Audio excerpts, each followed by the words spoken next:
All right. And we're live. How y'all doing? Hello, hello. Woohoo! Hey there, Coin and Card. I'm working on finishing dinner. How y'all doing? Hello, hello. I'm working my next cup of coffee. Hey there, Coin and Card. All right. Well, welcome to the Coin Q&A panel. Hi, everybody. Hey, how are you? I better get my Play-Doh ready. Looks like tonight we're going to have Ken Peavy, Christopher Rhodes, and Chuck Daughtry. And Shay Hoffmaster. Yeah. Don't forget Sherman. I'd like to Here. I don't know if he's here yet, but I'd sure like to thank EVG for sending a ton of people our way last night. I had about 25 people come over and knock and say, hey, we're from EVG, sent us for a Coin QA panel. So I do appreciate that, EVG. Hello, Sindelicious, Peter B., Randy Collins, Rhonda. Good to see you guys. Hello. Sindelicious is going to start wondering whether I ever go offline.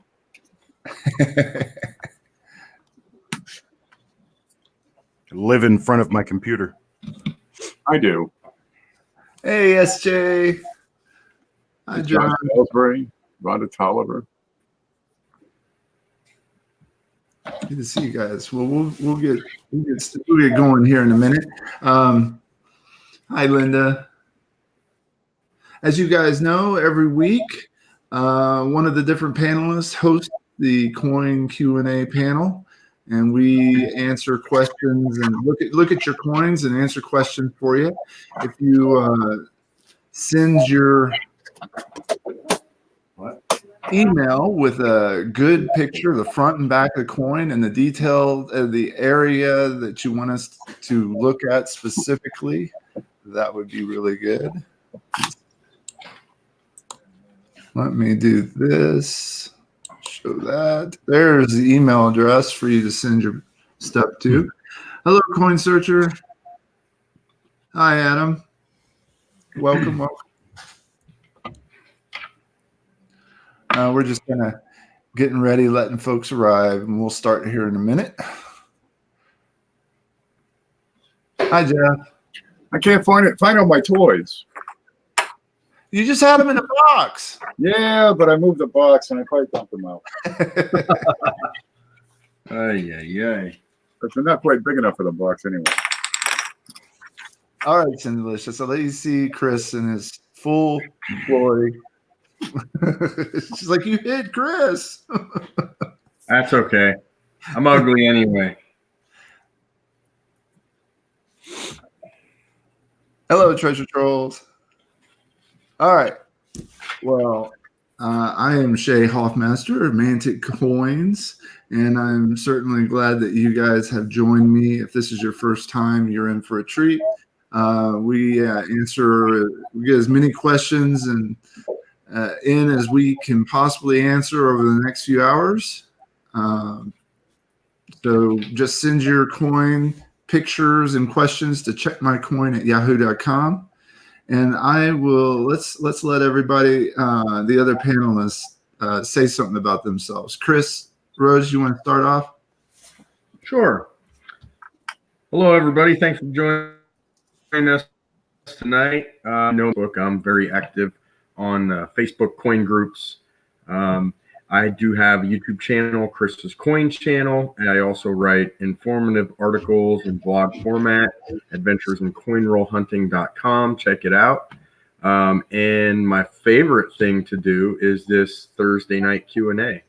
So welcome, everybody. Thanks for joining us.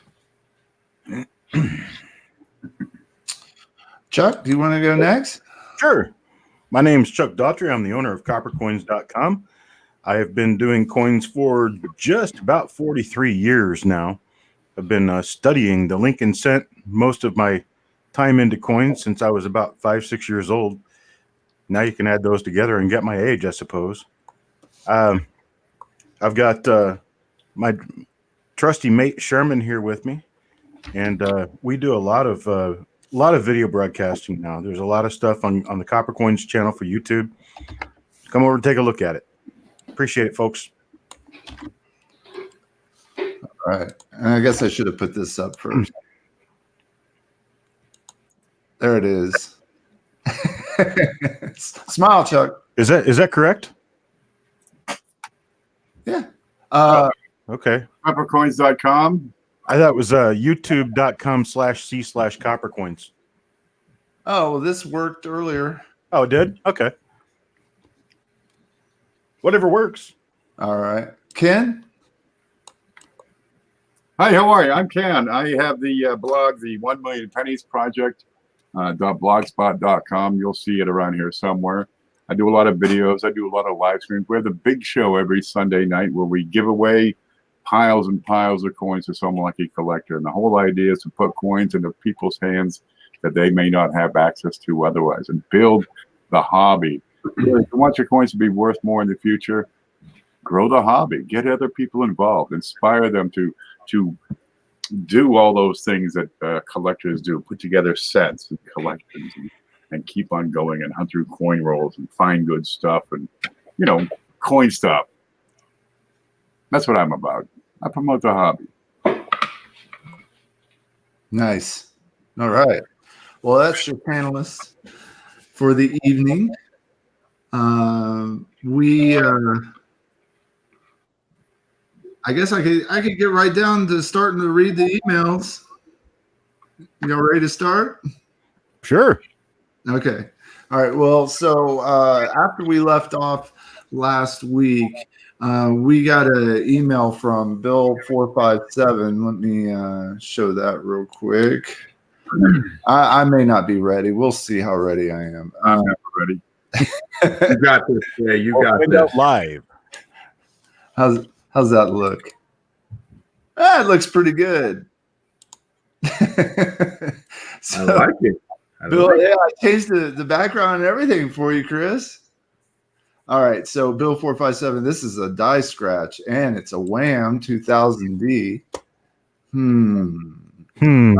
need to see that because that'd be a unique thing if it was a Wham. Yeah, it would be.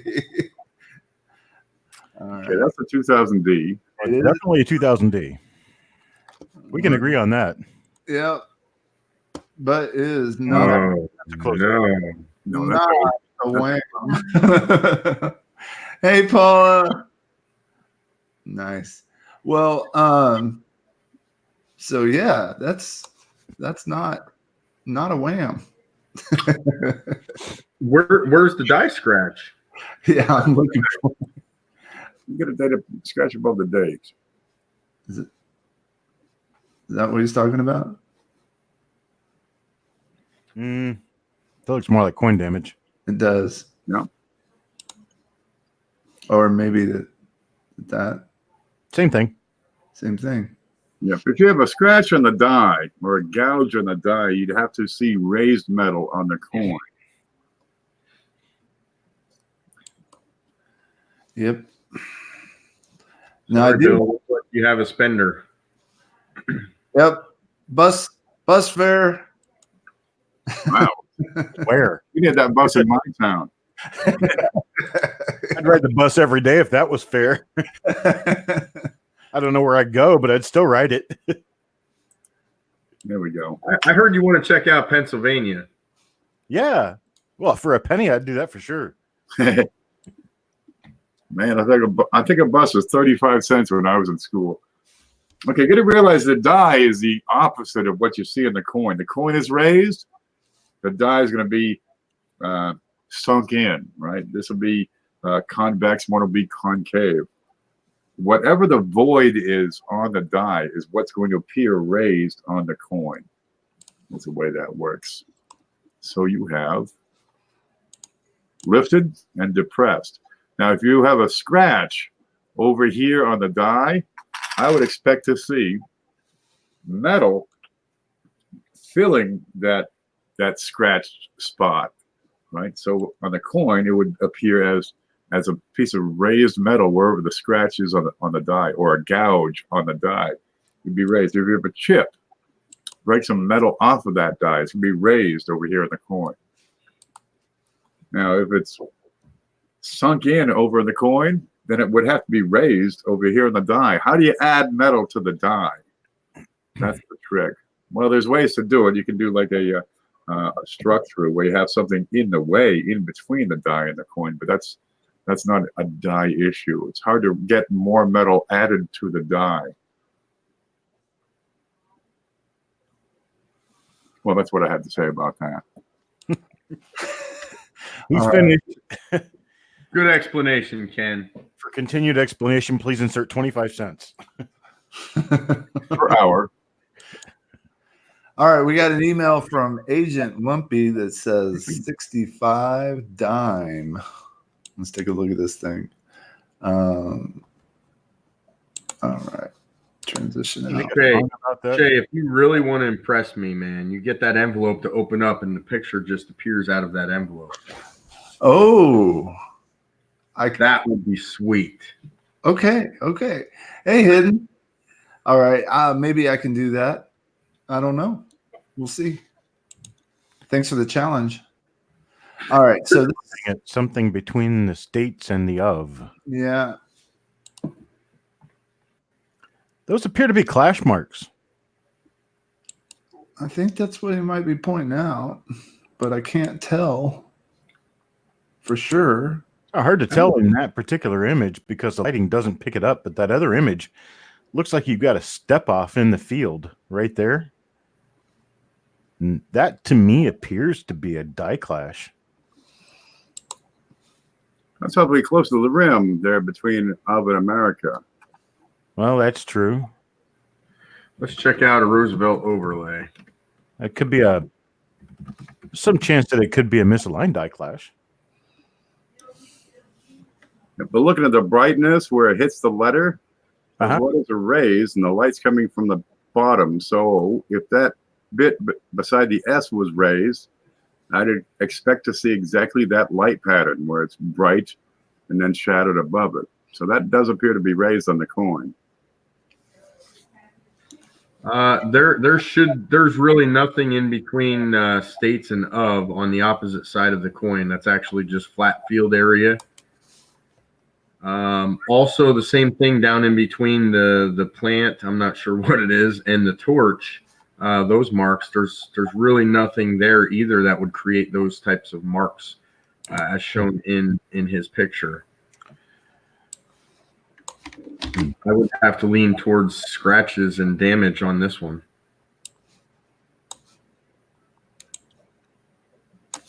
Well, that's entirely possible. It'd be something I would want to examine in hand before I would make any judgment on it, because there's a lot of other small areas all around that have a little bit of damage, just, a little bit of scratch and a little bit of hit here and there.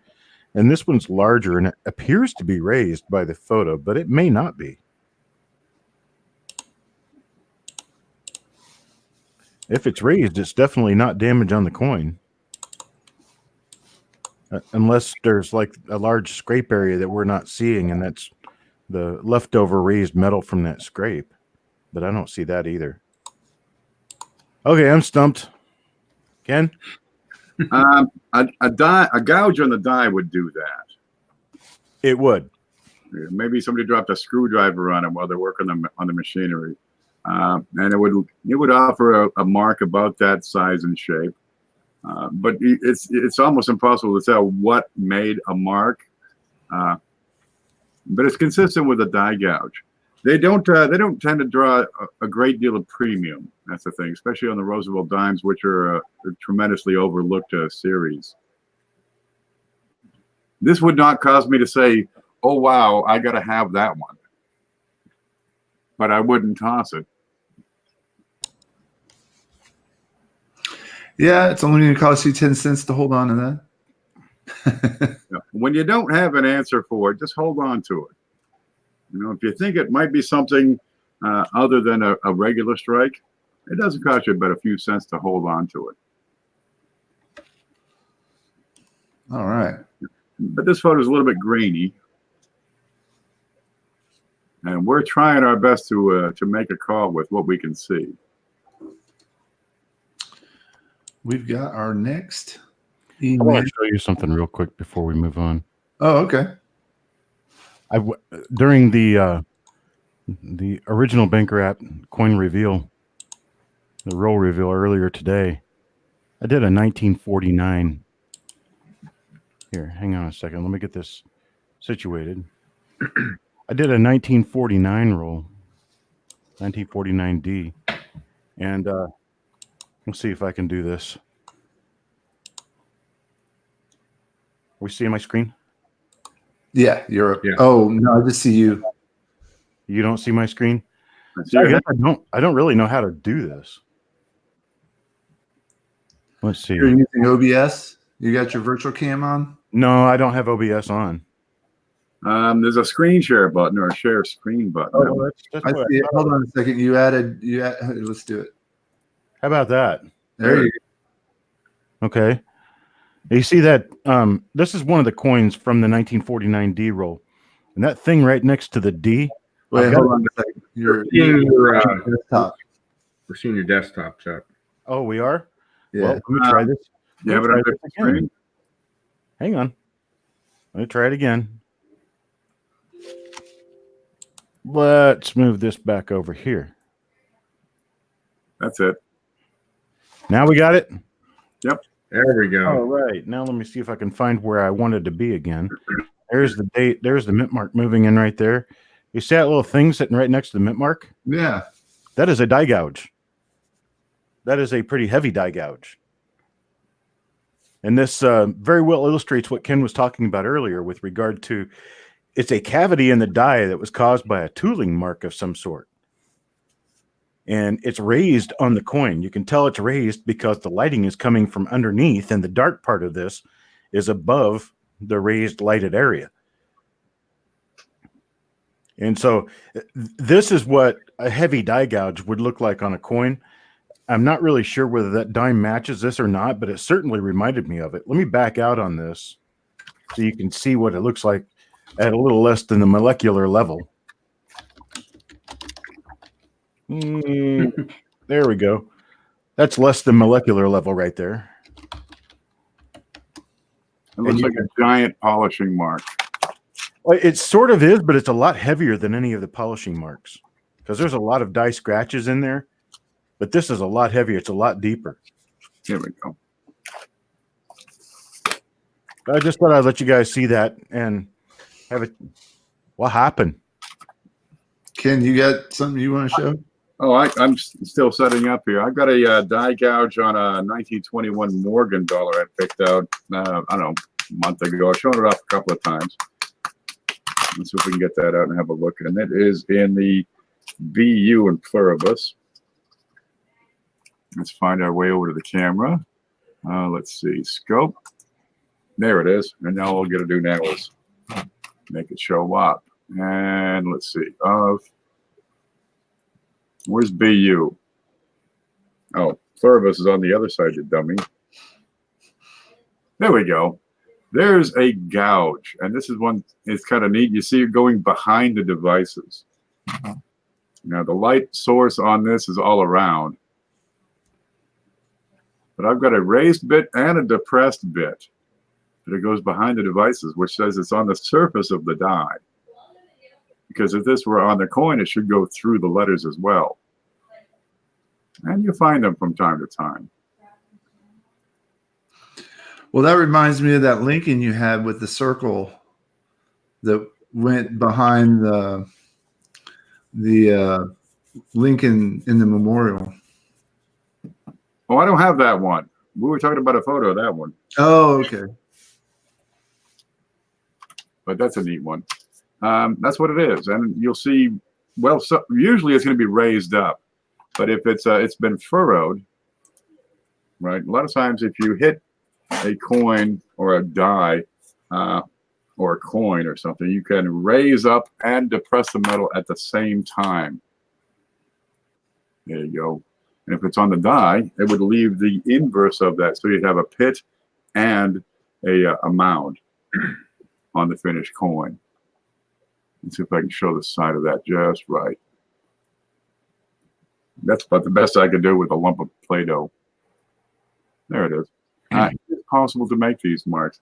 And depending on the issue, depending on the rarity of it, if it's been recognized, some draws a little bit of a premium, like say a VAM, for example, will have some die gouges that have been recognized. Are they collectible? Sure. Are they valuable? Not necessarily. And it kind of depends on how big the gouge is, if it's in a prominent location, if it, looks like a mermaid, that sort of thing. It certainly adds character. Oh, yeah. Character. I'll put this back away. All right. We have another email. Let's do this one. From Bizarro Bullion, 1970s large vis small example. Let's go see.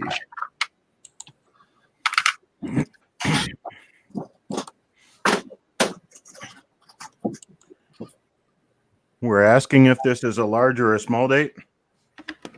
I think Is that what it is? Yeah, I think That's a large. That's a demint mark. They're all large.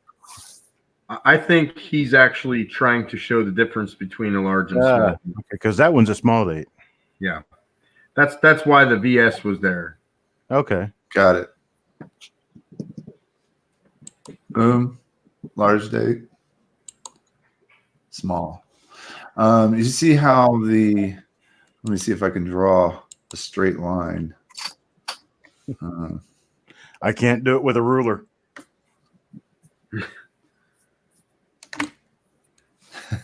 Bring her down. Bring her down. Almost did it. Womp, womp.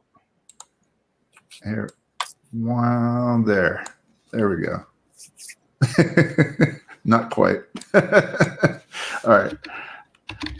Hey, Reeded Edge, actually, we can have up to 6 people on at one time. We've had 6 before.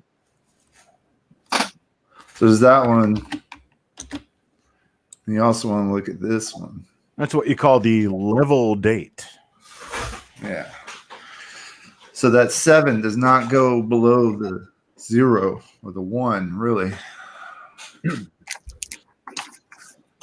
Long 7, large date. That's what Ken taught me. There's another little thing if you want me to share.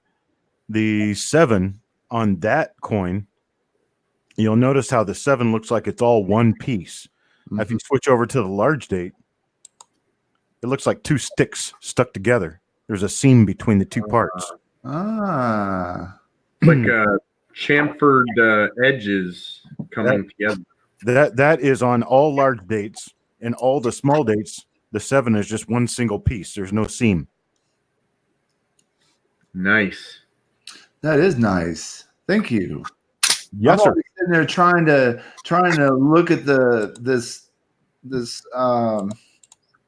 9, like. Well, there are differences in the 9 as well. If you look at the inside, the inside of that 9 points down below the 7. And then in this one, it Points directly at the 7. Yeah.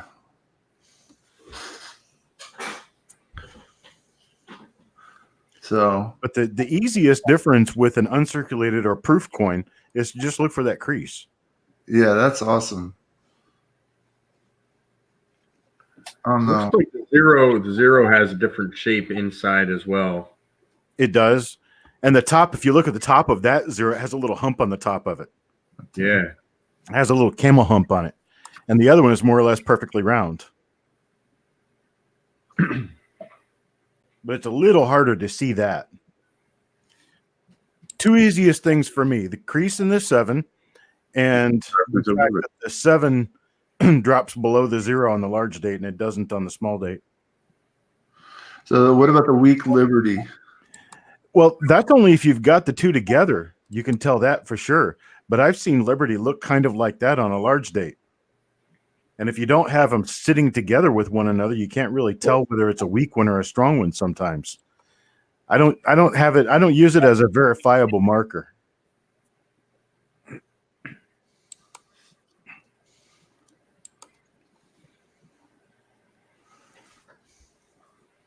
the data is actually pretty easy to tell the difference. I look at the 9 as my tell. I call that 9 the fish hook 9 because it looks like it has a barbed hook on the inside.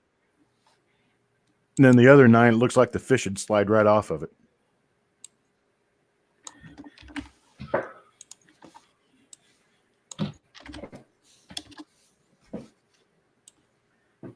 Yeah, thanks for sending this one in because this is always a common question in the coin groups. Now, there's only 4 dates that have a large and small date variety. The 1960 P and the D and the proof.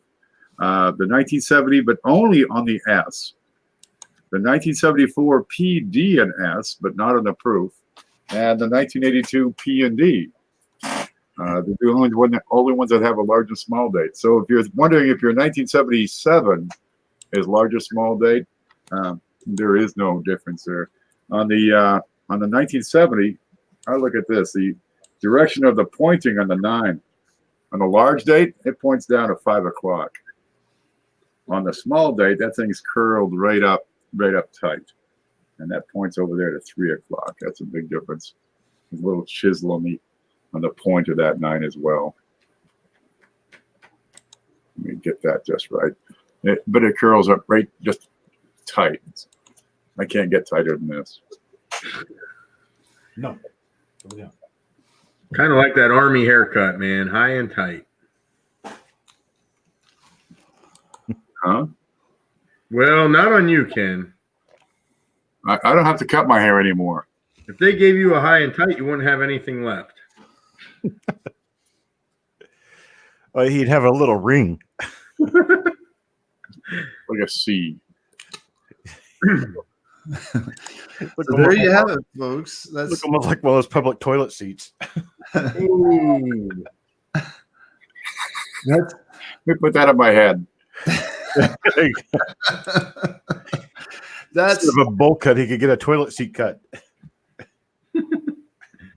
Call it the Ken PV. That's right. Got to be famous for something, right? Man, to pick it on me. so that's 5 ways to tell the difference between a large and small 1970 date. Nice. All right.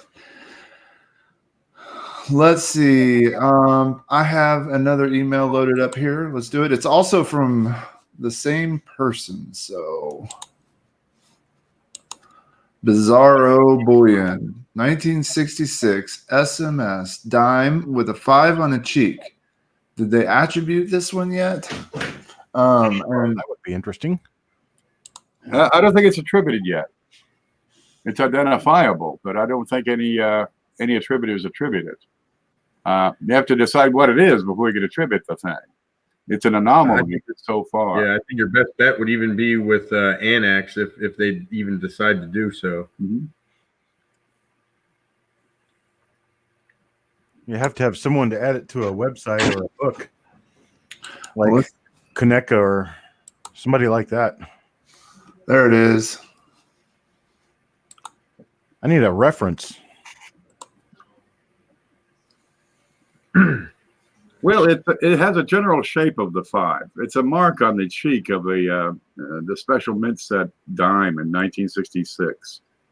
But I've seen close-ups, and the tail, it just keeps on going. It's much thinner than a regular 5. It's not a 5, but it kind of resembles it. It's like the super bird, I guess. So what is it? Is it a die gouge?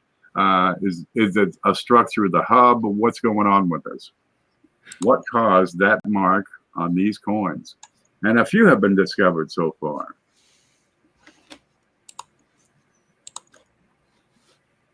$66 SMS, huh?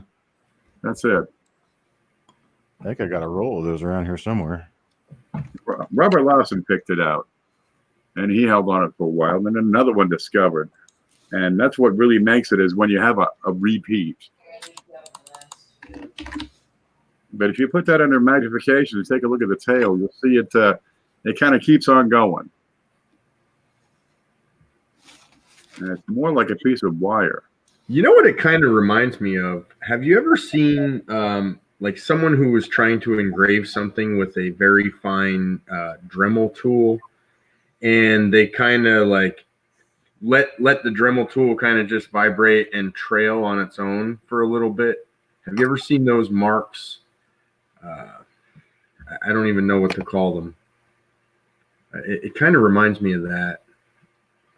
I really don't think it's like a misplaced date. I really don't think it matches the 5. No, it's not a good match for a 5 or any letter.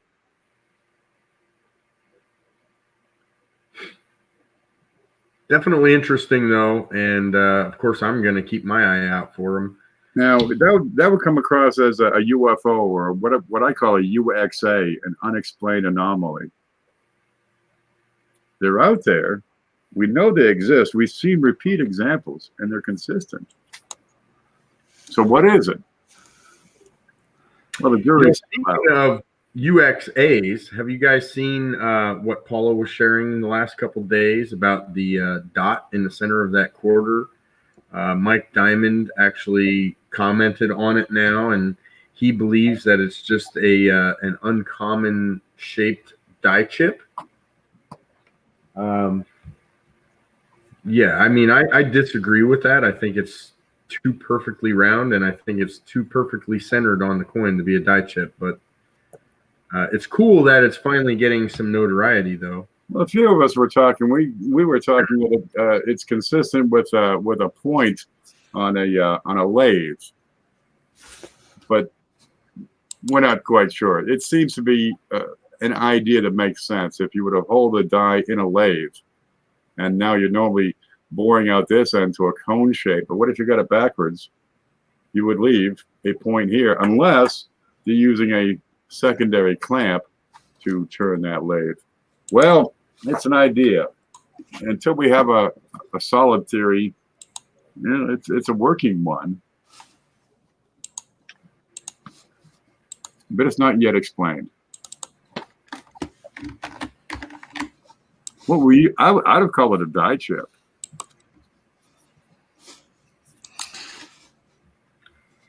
Randy Collins says, "What would you guys call it?"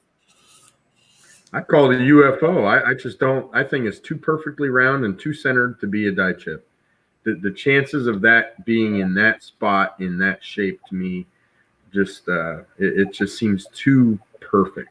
I've seen some beautiful round die chips on the 9 on a 1954. Well, I mean, inside the 9 makes sense. It makes perfect sense there, but in the center of a design of Washington's face, I don't think it makes sense there. But until anybody can come up with a better solution or prove something else, I guess that's what we kind of have to call it. I just like to say hi to Mom. She's joined us. My mom lives in Central Texas, and she's been coin roll hunting pennies now. It's her favorite thing. Chuck, Smart. she's smart. Very smart. She has actually sent us an email we'll get to here in a few minutes. So anyway, You know that kind of brings us to the topic we were throwing around today, right, Shay? Yeah, that's one of the reasons yeah, exactly. I had ulterior motives. Aha. Mm-hmm. So yeah, the topic was we've been tossed around a couple different ones. So have you mentored somebody recently in the coin hobby, and what challenges might you or they have had recently? And so I had actually I'm working on about 5 different people. I think I've tried with about 15 people this year, but 5 really show promise. I'm always talking to people at the coffee shop, at the convenience store. I got convenience store clerks hunting for bills with the fancy serial numbers and star notes and W quarters, and They never call me. I'm wondering if it's because they find all of it and like, heck no, I'm not going to give it to him. And and then there's others that like bank tellers. We may have one or two in the chat, and they watch. And so I always give a shout out to them because they're always so helpful. But they learn a little bit here and there, and they always tell me how they come by and watch the show once in a while, so that's good. Next time one of them tells me, "Hey, I bought a box and searched it," and I'll be like, "Yes!" So, and of course, Mom, she's been doing great. She's hunted maybe 20 boxes or something, Mom, maybe, and she's just doing great. And so her first big find was a wham. So we're going to get to look at that in a little bit. So how about you guys? I'm always talking to people about it as well. Seeing if anybody's interested. Unfortunately, I can't really seem to get anybody interested. They all think it's interesting, the history behind it, and my thing's errors and varieties, and there's not a lot of people that are actually into that sort of thing. But what it does is it allows me to network and get options for purchasing stuff. One day I went into work and the plant manager said to me, "Hey, you buy coins, right?" I said, "Yeah." He said, "I got a bunch of stuff. I don't want it anymore. I'll sell it to you." So I told him to bring it in. He brought it in. I looked at it all and gave him a price, and he was more than happy with it, and I took it. So that's what it does for me. I get my kids involved. As far as struggles, my little girl is probably most interested in it. But I can't get her over the hump of buying worthless junk. So she likes to buy. We just went to a coin show in Harrisburg. It was a really cool show. A lot of stuff there for kids. So she got a lot of freebies. But when it comes to buying stuff, she ends up buying like the shiny stuff. She's like a raccoon. She goes for the shiny stuff. So like she's buying those gold foil notes that really don't have any value because. And I get it. At her age, she's 10. It looks cool. It's neat. But I keep telling her, Courtney, that stuff really doesn't have any value, and you're kind of wasting your money. And she says, "But Dad, I like it." So, how can I not let her get it? She loves foreign paper currency, which some of that can be valuable, but the problem is doing the research to figure out what it is. It's all beautiful looking, but there's not a whole lot of money there. I need to get her over that hump, and she'll get there eventually, but that's the only struggle I really have with her. You are in so much trouble. She's into the wow factor. Ooh, shiny. She is. I will say this, though. My older son, he is into silver. He loves silver. So when we go somewhere, he buys up all the silver he can, and he buys some really cool stuff. He bought this big pyramid that was solid silver. He bought this at maybe the second to last show we went to. I told him to set it out on a shelf, let it tone, and then, like kind of wrap it up and protect it. But at least he's buying stuff that's going to make him money in the future. He's like a tightwad, so that's probably why he's doing that. He's actually doing it to make money in the future, I think. And my other kid, he's actually doing a little more structured. He's actually buying the books and trying to fill each holes. And he started out really well. He bought a 21 Mercury, so he's trying to go for the harder dates first, to fill those holes first. So there's potential there. Well, if you send your daughter to Shay, he'll get her started on $50. I'm okay with that because they're still worth more than the junk she's buying now. A box full of bicentennial $50, man. There's the shiny wow factor for you. Oh yeah. There's a double to die on those too. Double die reverse. Nice silver ones, 40% silver. Yeah. I'm okay with whatever she wants to buy is fine, but I just need to get her to a point where she starts buying stuff that's actually going to have value for her in the future. So funny little story. about 15 years ago, when my son was about 7 or 8 years old, take him to a coin show, a local coin show in town. And I was already deep into pennies by that point. I mean, he knew that I was the penny guy. I took him to the coin show. He had a lot of fun. He did his thing. He was a page for a little while, and then he went around and did the typical kid stuff. And we went home, and he was really depressed for a couple of days. And I asked him, I said, well, what's wrong? What's going on with you? He says, well, Dad, I got to level with you. I said, what? Do you not like coins? You just want to drop this? Because I'm fine with that if you want to do it. No, that's not it. I like buffalo nickels. I don't like pennies. I don't care. But he thought it was such a sin that he was the son of the penny guy and he didn't want to do pennies. Where is he at today? Is he still collect? No, he doesn't collect anymore. He got involved with a lot of other things in life, and he lives in Sweden now. Ooh. And he's a software developer in Sweden. There's like 80% females in Sweden. You know that. Well, he's not. So at least he's got a nice pool to swim in. Yeah, exactly. Volcanoes and stuff up there and reindeer. No soup for you. Don't collect pennies. Yeah. That's right.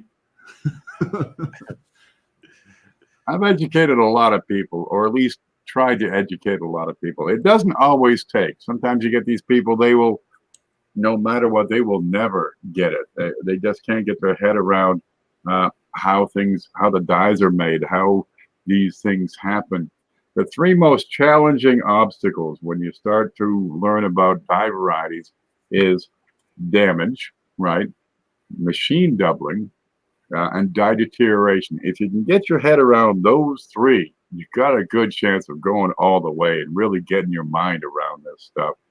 But I've left a trail of destruction with so many people I've helped out to gain insight on this thing. We got a whole bunch of these coin classes I put together, and some of them get some views here and there. There's lots of them that are just begging to be watched. Gosh, there's so much good information out there. You can just get people to watch it.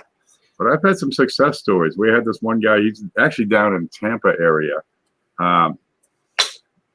Geez, he just tore it up. He got his head around it. He understood, he learned. And then he started finding new and interesting sources of coins. And he'd get sacks of pennies or quarters or dimes from the supermarket where they have a Coinstar machine that the supermarket owns. And he'd find stuff all the time in those things.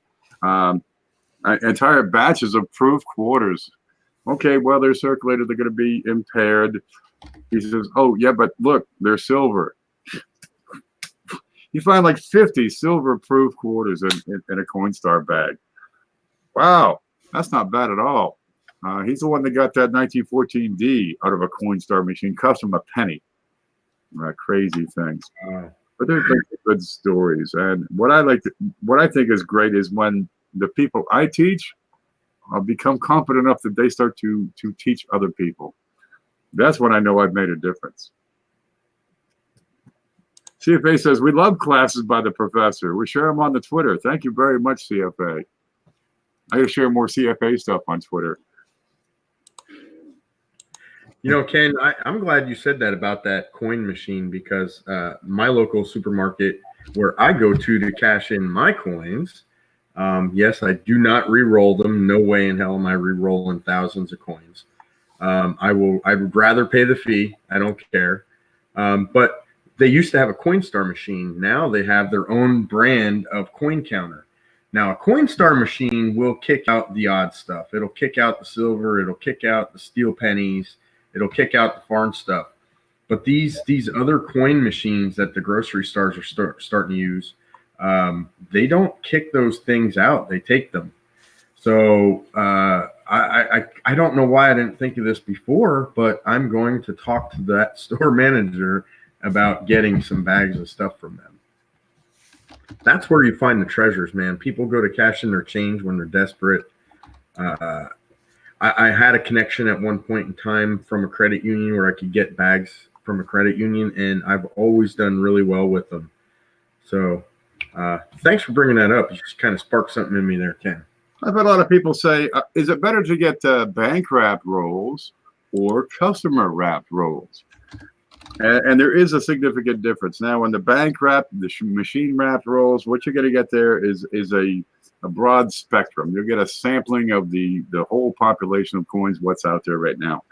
But those customer wrapped rolls, right, where the guy rolled them up at home and took them to the bank and dropped them off, that's where you find the gold. That's when you find the glory, because, well, if they don't know what it is, they will go through, especially around Christmas time.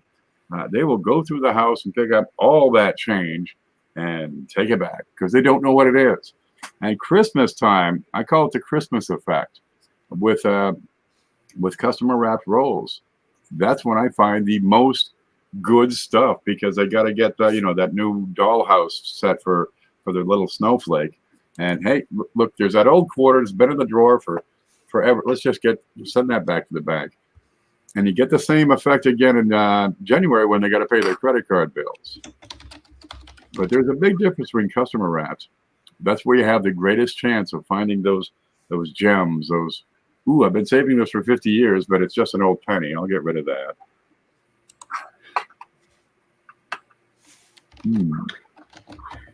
Grandpa had an old coin collection. The kids didn't know what it was. They just, well, poke it out of the book and we'll just roll it up and take it back.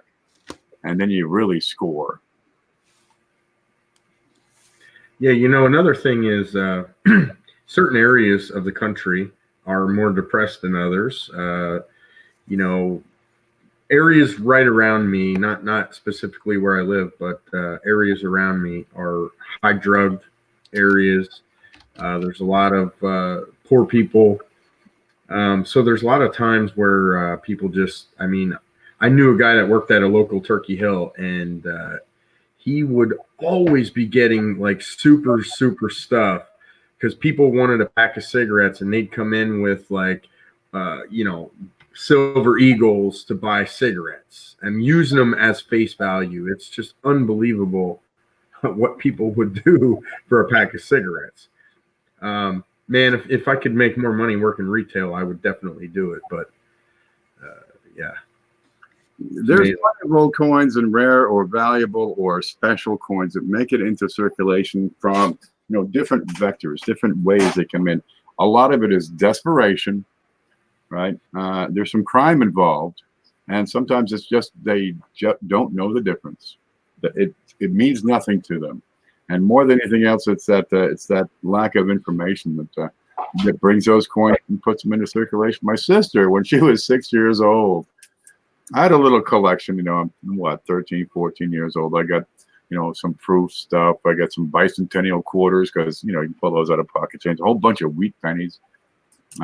Little, nothing too great. It was a nice $50 I get from my grandmother for my birthday. But my sister, look, she's 6, 7 years old. She doesn't quite understand this money idea, but she knows she can take, 25 cents and go down to the fire station right around the corner, because they got a soda machine, and she can get a grape knee-high. And so she and her little buddy there, Sarah, raided my coin collection and went down and got themselves some sodas. I said, where'd you get the sodas? They couldn't tell me because they pillaged it from me. Well, I figured it out soon enough, and I ran down and said, dude, my sister, she spent my coin collection getting sodas. And the fireman was a good guy, and he dumped it on the table. I picked it out. So, there's my proof nickel. Oh, geez. It happens. Can you blame a 6-year-old? What do? Kill him. That's what I did, pretty much. But it does happen. Desperation is an awful thing. You got to get the money for the gas to get to the job so you can put the food on the table and feed the family and stuff. It's understandable. I've been in tight spots before.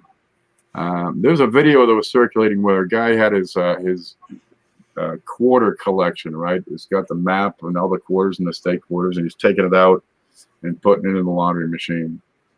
On camera? Tell me this isn't staged. Well, it does happen, and it's a shame to see. We only have these coins for a short time. They're going to be somebody else's coins a whole lot longer than they're ours. I would wash my clothes in my tub before I do that. Well, I've always made it a point that if I've got one customer, he buys coins to put in his safe, so when he dies, his kids can get them out. And we make it a point to explain to these kids what this stuff is. Now, they're in their 30s, and they got, they're pretty smart. But we get a little binder, and it says, here's a picture of the coin, and here's what it is, and here's what the value right now. And once a year we get together, we have some hot dogs or whatever. We threw some steaks in the grill last time, and we just have a little class right there and talk and see.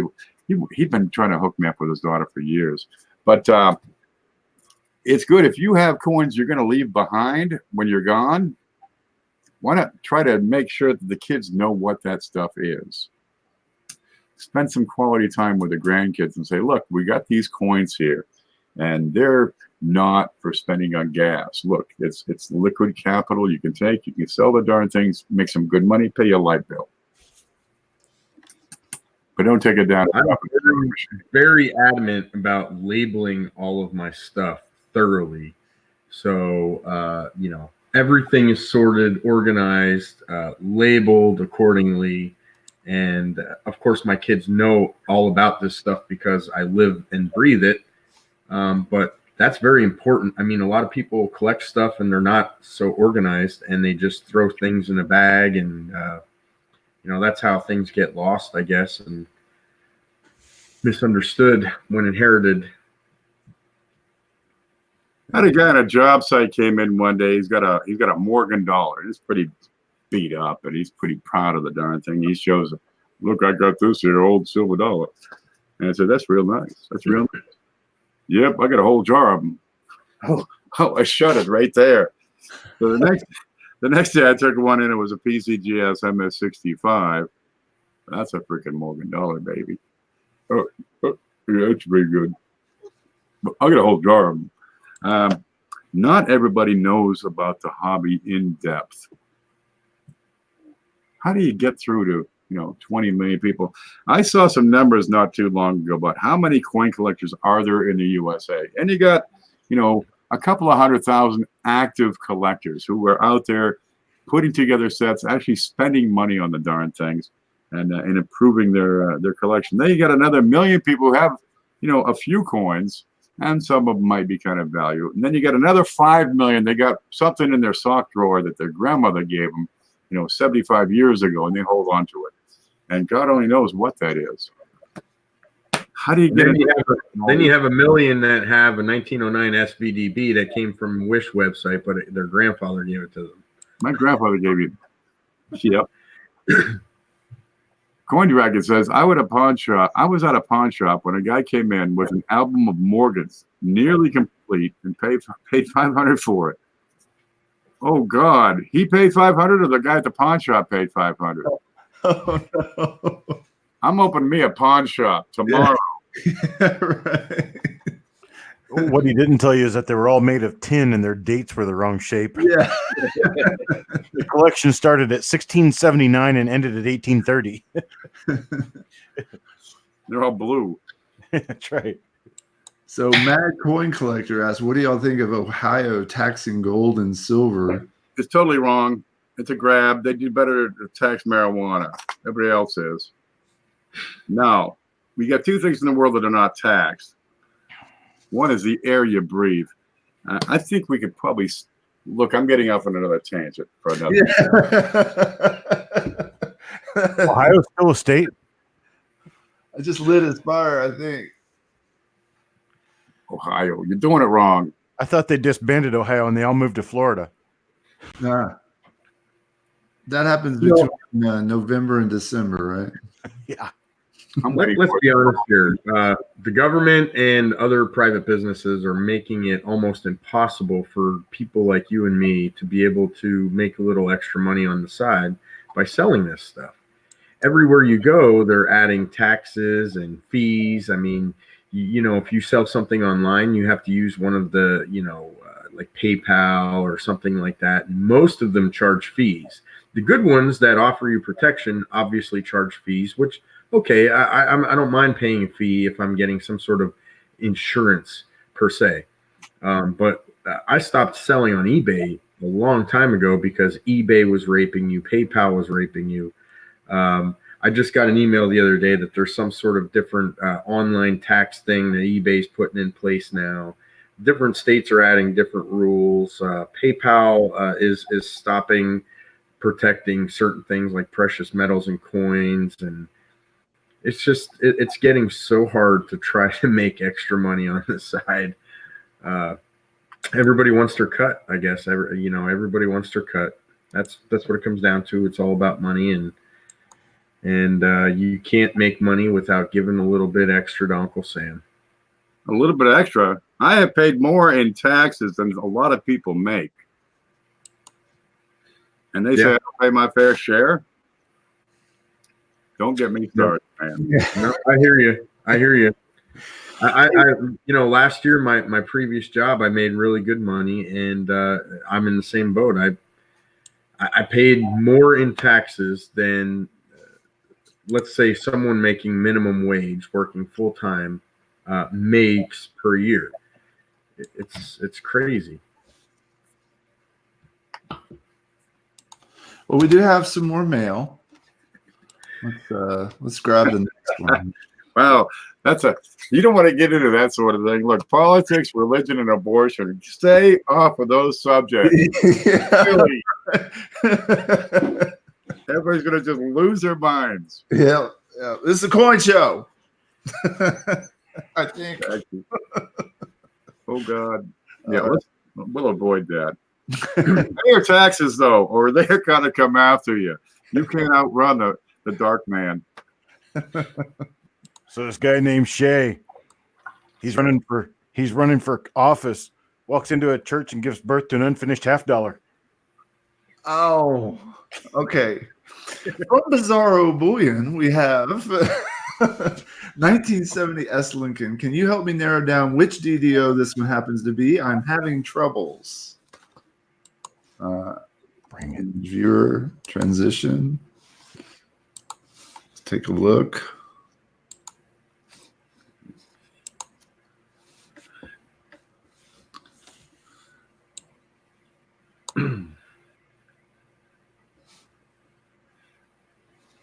I'm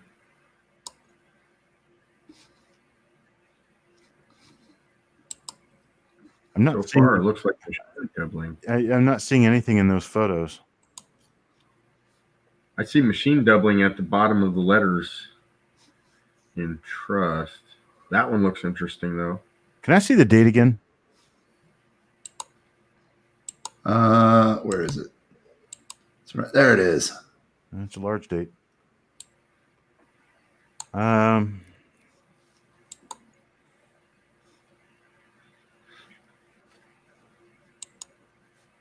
Whoa.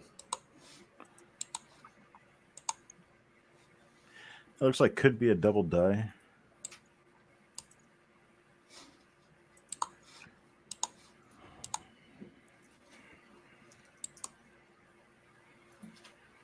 I'm looking at Variety Vista right now. We have 27 different listings for double dies on 1970S. Make sure it's proof. 3. And make sure you're looking at a listing for proof. 11 of them are proof. Okay. Can I see the S and T in trust? Okay.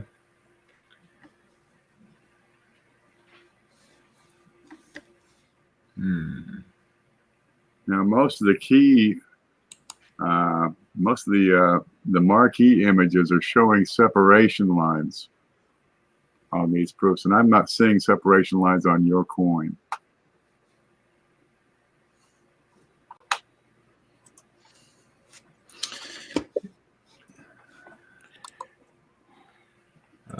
Can I see we? Okay.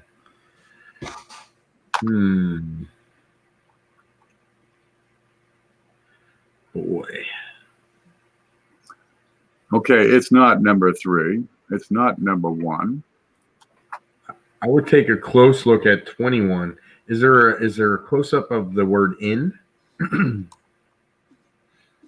I should see separation lines on the side of the S and T right off.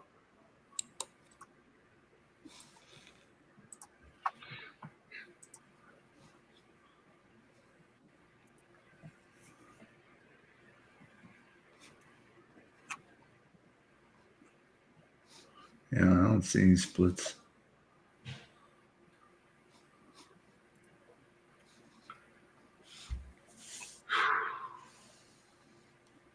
It's a tough one. Yep, on number 21, I see some flat field doubling on in MeWe.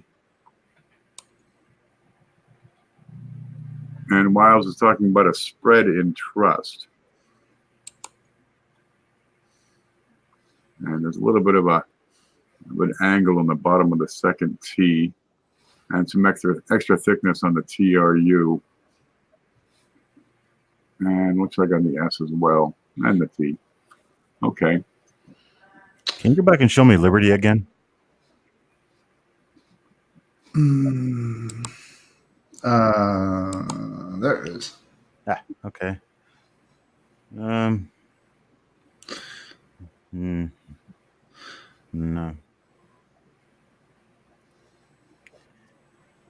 If it happens to be a double die, I do not have it listed on copper coins.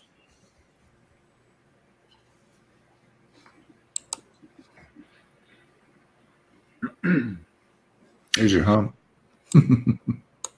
Yep.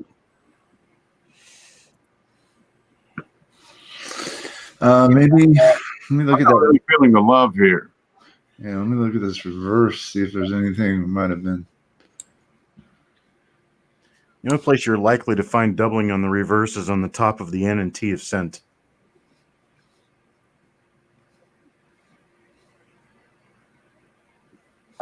And that's definitely not it.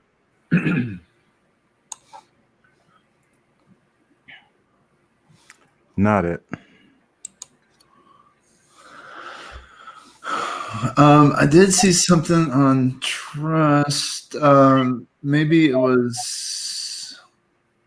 Is that die deterioration going on? No, that you're not going to have die deterioration on a proof. That's flat field strike doubling. It's basically die chatter. Okay. I'm so used to like being on if it's on all sides being die deterioration, but that makes total sense that you're not going to have it on any proofs because they would pick it out. But why wouldn't they pick out coins affected by chatter or mechanical? Well, the machine doubling they're not gonna pick out because it's an accepted part of minting coins. With regard to die deterioration doubling, proof dies are not used enough to deteriorate, so there won't be any die deterioration on them. Proof dies are only used for about 2,000 coins. Maybe up to about 10,000. Makes sense. But the mint state, the business strike dies are used for up to 1 million coins.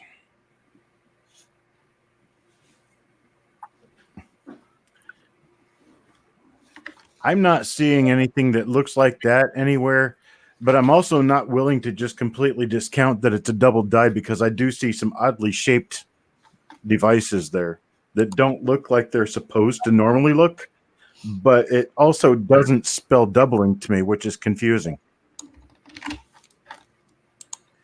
I was most intrigued with Liberty. Yeah, me too. The R looks kind of funny. The bottom of the S in trust. But what I don't see there is any doubling.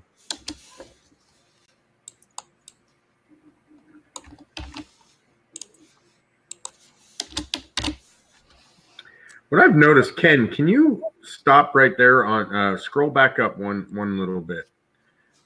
Shay, can you show Ken's screen big?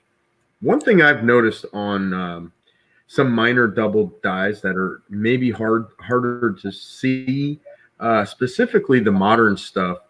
I call it what I call is the halo effect.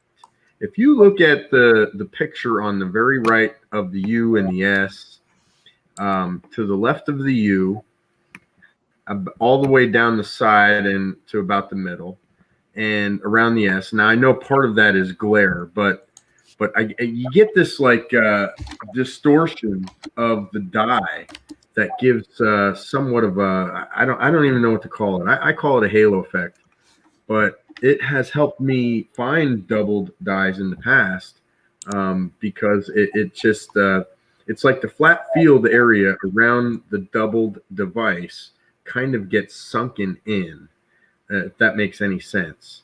But you can see it on these pictures, specifically in the T and R, the U and the S. That's always a giveaway for me, specifically on the modern stuff that's kind of minor and hard to see.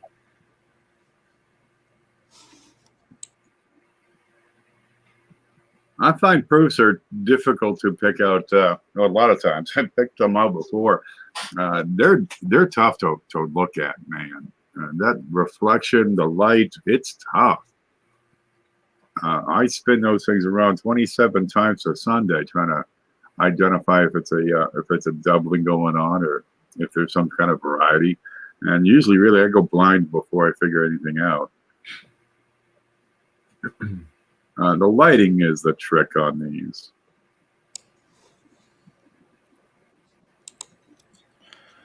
All right. Well, we've got our next email. Our conclusion is in conclusion. Yep. Go through each of these sites: coppercoins.com, Wexler's doubledie.com, and varietyofbeast.com, and check out their proof listings for that date. And go through each one at a time and decide, does your coin match what they have? And make a list and scratch it off if they don't. And what's left, well, give that one extra attention. Good advice. All right. Our next email is One more thing I want to say, because we always forget to say this. Oh, yeah. Don't discount it, even if you can't find a match, okay? Because there is a strong possibility it could also be a new discovery, especially if it's a minor one like that.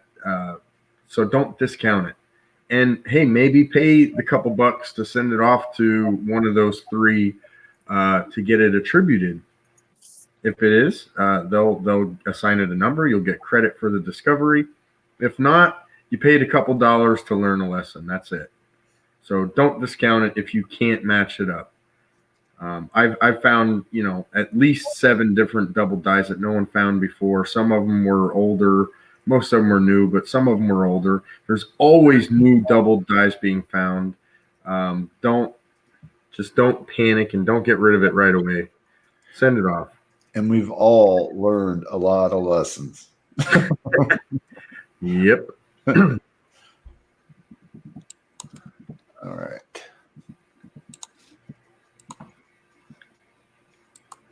Here we go. We got from Robert Not a Toll, grab it. 1941 P. Woody on the reverse, running north-south through United and of. Is this a lamination or one of those silvers created by the upsetting mill or Strikethrough?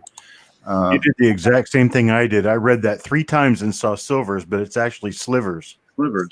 I did. Yeah. Oh, Slivers. I read that 3 times. Like, what is he talking about? Silvers. And then I looked at it again. Oh, that says slivers. Yeah, we got fold over rim burr. all right. Here comes the picture. All righty. That reminds me of that thing that goes around Facebook that says, if you can read this, you have, but it's all like jumbled up. You ever see those? Silvers. Mm-mm. So he was talking about in between the O and F of, right? And you wouldn't have a rim burr that far in. But that little J shape, that's consistent with a lamination. Yeah. I think that's what that is. A little lamination. See the woody grain? you get some woody grain, and a lot of times you're going to see the grain is going to be directional because the way they roll out the copper into a sheet, and the lamination almost always mimics the direction of that woody grain. Because Yeah, I think I would call this a retained lamination error.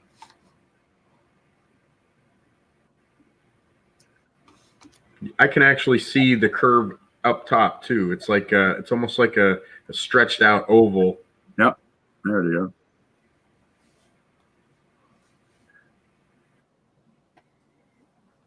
If you took a dot, like a dot of some kind of metal that didn't quite match the rest of that planchet, and you rolled it into a bar of copper and rolled it and rolled it and rolled it until that bar of copper was, 3 millimeters thick, or however thick I could measure it actually.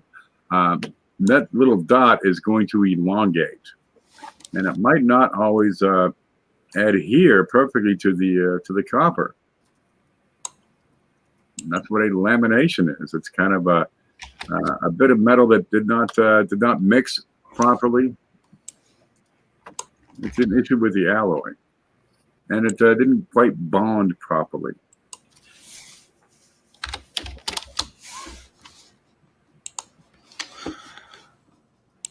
Also sent another one. Let me get in there and switch to it real quick. Can you read that for me? From Robert Gravitt, 1910p, is this a lamination or a struck-through, and is there a way to tell the difference?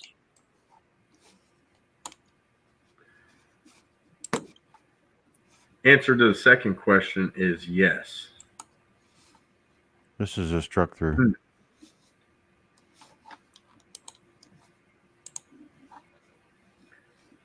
So for this specific example, I think one of the ways you can tell the difference is the fact that it stops at the rim. A lamination error, the lamination issue is on the metal itself, the sheet material. So it doesn't really know when to stop, if that makes sense. Not to say a struck through can't affect the rim, but most times it won't.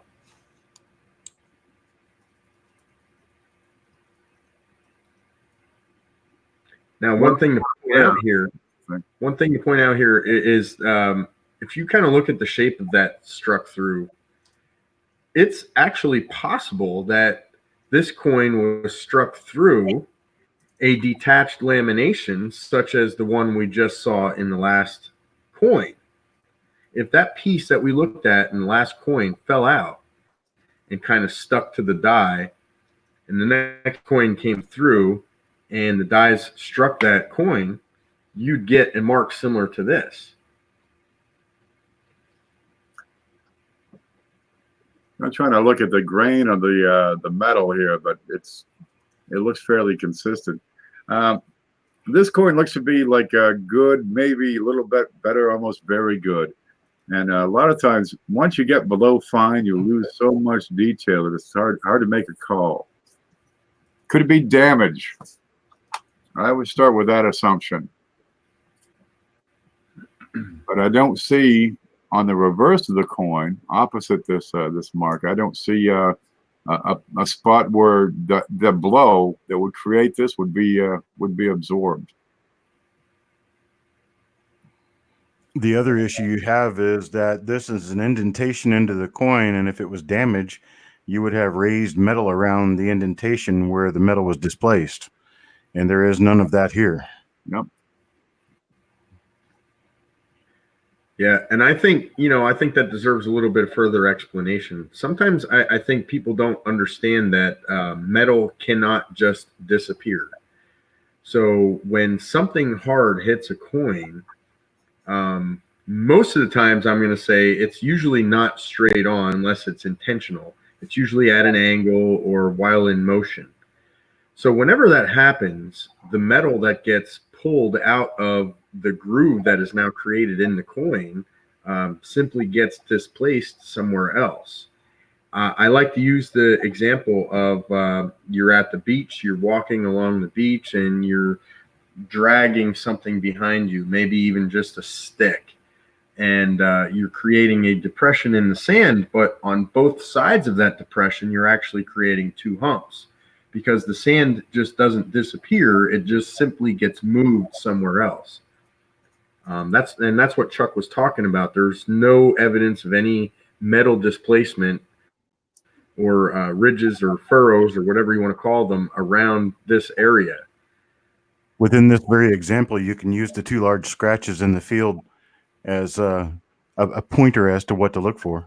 Yeah. Now, a lamination, a lot of times, if the lamination has been removed, if it is peeled off, you'll have little bits of metal around the edge of that lamination that's going to look kind of like say your dried up cuticle in the middle of winter. And I don't see any evidence of that either. It looks like a clearly delineated edge.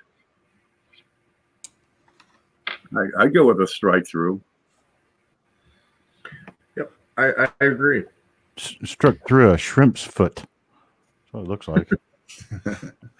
Yeah. Lobster claw. Awesome. All right. What I love about this coin is, what's the date on this coin? 1910. 1910. And I'll tell you what, the condition of the coin makes me think it's been in circulation since then. But nobody thought to pull that out of circulation until right now. That's what I love about this stuff is you can find an error from 1910 that could very well have been in circulation that long, and it's great. Robert, the deal here with something that struck into the coin, there is no place for the metal to go because it's being squeezed by the dies at that very instant. So you can't displace the metal. Like, for instance, if you imagine a meteor hitting the ground and making a crater, you're going to have a depression in the ground, but you're also going to have a raised lip around it. That's what damage does. Now imagine if that meteor was within a hard plate of something and hit all at once, there wouldn't be any place for the lip of the crater to raise. So you don't have anything raised.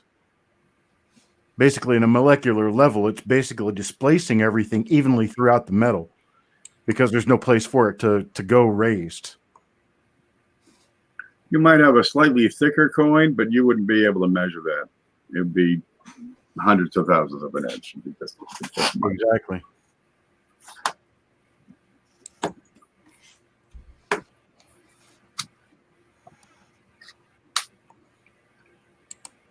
I hear the clay. I strike that through. It's a strike through. Right? And that piece disappears. Oh, there you go. Hold on. Let me show it. I missed it. Let me get it up there. It was a dime. I struck it through the die. And I don't have edges. I get the little bit where I stuck my finger in to get the dime out. But around that bit, that's, right flush. It doesn't have a crater to it. If I stuck it in over here, right, and to create enough force to leave that same imprint, a lot of times I'm going to do some funny stuff. One, on the other side, flatten it, okay? Or, let's say I'm doing it some kind of different way. I'm going to raise some metal over here. There it is, raised. But the gap, the void, it's going to have the same volume as the bit raised up. You're not going to compress this and make it really denser metal. Conservation of metal mass and volume. Well, anyway, keep on hunting. If they're out there, you'll find it. If only we could figure out how to change metal. If only we could figure out how to change the density of metal, we could turn lead into gold. Gold is more dense than lead. And then my wife would probably say I'm more dense than that. So that means you're more valuable. So tell her thank you. Ooh, good point. I like that. I'll try to use that. Stephen Jones had a good question here. If a coin has a die crack, then what happens to cause a die crack? Basically, the die that was used to strike the coin is starting to fail, and it's getting a crack in it. And it really is that simple. It's metal. It gets damaged. It falls apart just like anything else. And over time, it starts to get what I would call stress fractures, i.e. cracks, and those transfer to the coin. If they get bad enough, they take the die out of service. Many different coins are known for cracks in certain areas. Those are the high pressure areas of the design. Some coins themselves are harder than others. I think nickels are probably I think they're the hardest coins we strike, the U.S. strikes.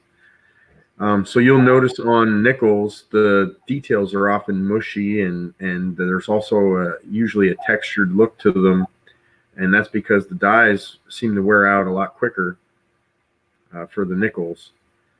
But it's just a crack in the metal. That's it. That's all it is.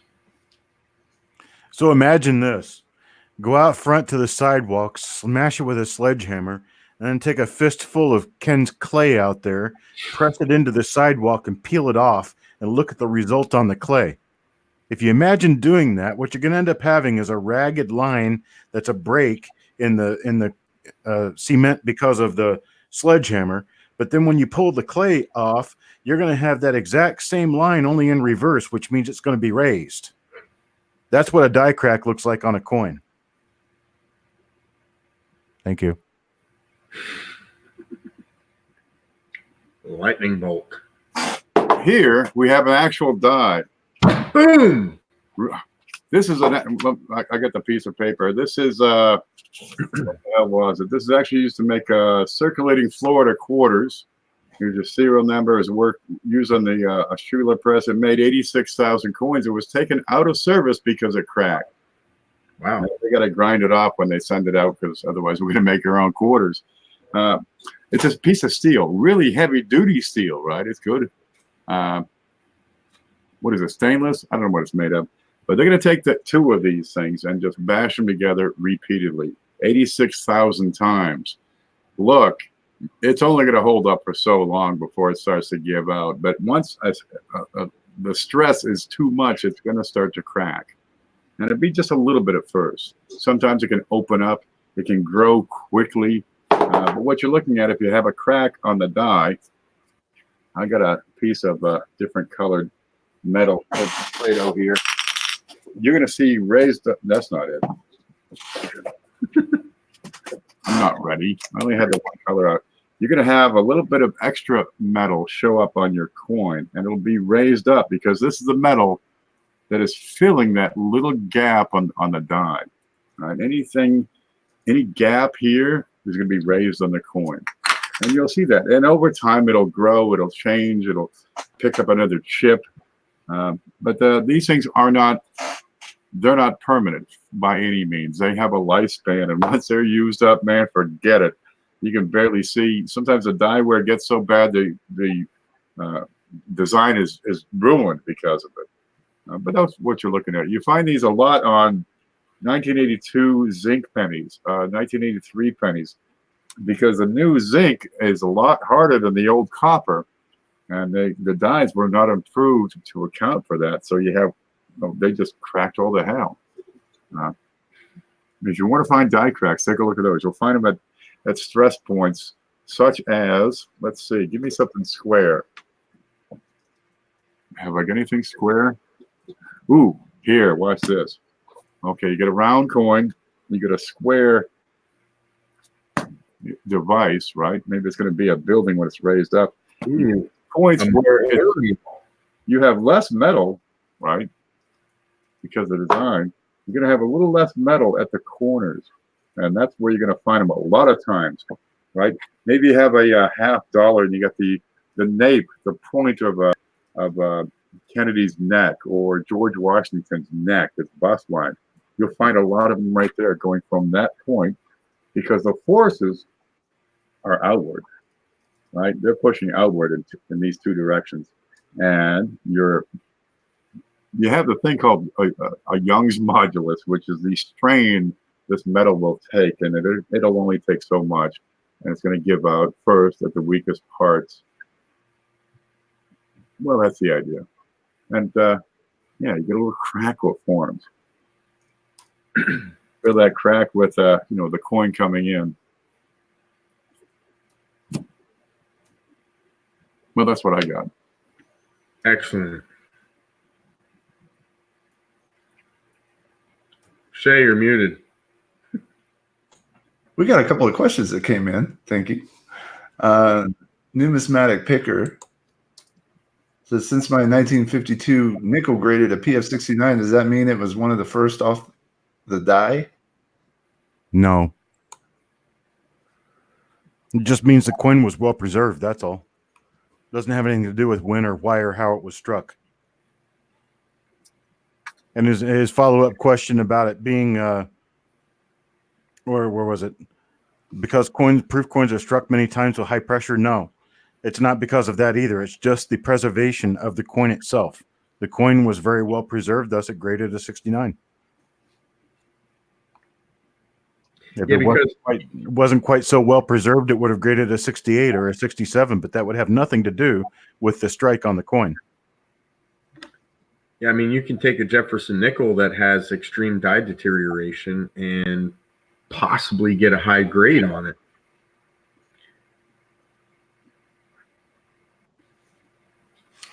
And then let's see. Where is it? Oh, yeah. Robert asks, when the panel has time, can we discuss the best lighting to use when taking photos? I don't care for LEDs that my USB microscope has. Yeah, LED is not a great light source. I've been toying with indirect lighting and diffuse lighting. I need to work on it more. I'm not a photographer, though. I'm going to defer this one to Chuck. Well, I mean, I can show you what I have, but it would involve having to take my camera down off the mount just to be able to show it to you, but I have no problem doing that. Here, I'll grab my camera here real quick, and we'll take a little tour. My light source is that right there. This is an Echo Light 150. It is a halogen light. It has dual light guides on it so that I can turn the brightness up or down. And then the light guides are fiber optic. They're in a conduit. They're very rigid. I put the coin under the scope here underneath the lighting, and the lighting is too harsh. It's too direct. And so doing it like this it would actually kill my images. So what I did was I took an old coin tube, cut the bottom. It has to be one of these milky white tubes. I cut the bottom out of it, and I use it between my two light guides to create a diffuser shield. So it diffuses the light nice and evenly, and I get really good images. Nice. And so that's what I do not have the scope plugged in because the scope's light, which I've removed, was basically a halogen light with a simple little, I don't know, like a little lampshade over it. And it didn't work well at all. So excuse the mess, but what I ended up going with was just that coin tube, and it works perfectly. And there again is my Echo Light 150. It's a dual light guide fiber optic lighting system. And the question was, what kind of, you don't like the lighting that your USB scope uses? Well, I can understand that because USB scopes don't use good lighting. It's because they're trying to get my camera back on the mount here. Of course, you don't really need to see me anyway, but here we go. The USB scopes didn't really use real cheap LED lighting, and that's so they can sell them inexpensively. So most of your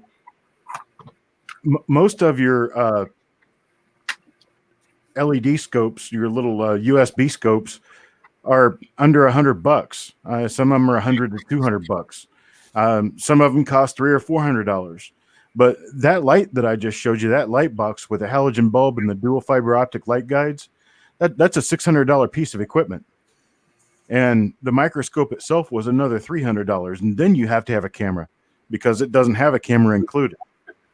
So my camera was another $300. So you end up $1,200 out before you're taking pictures through a microscope. That's, oh my God, Shay. Shay's going to need another $20 for his lamp.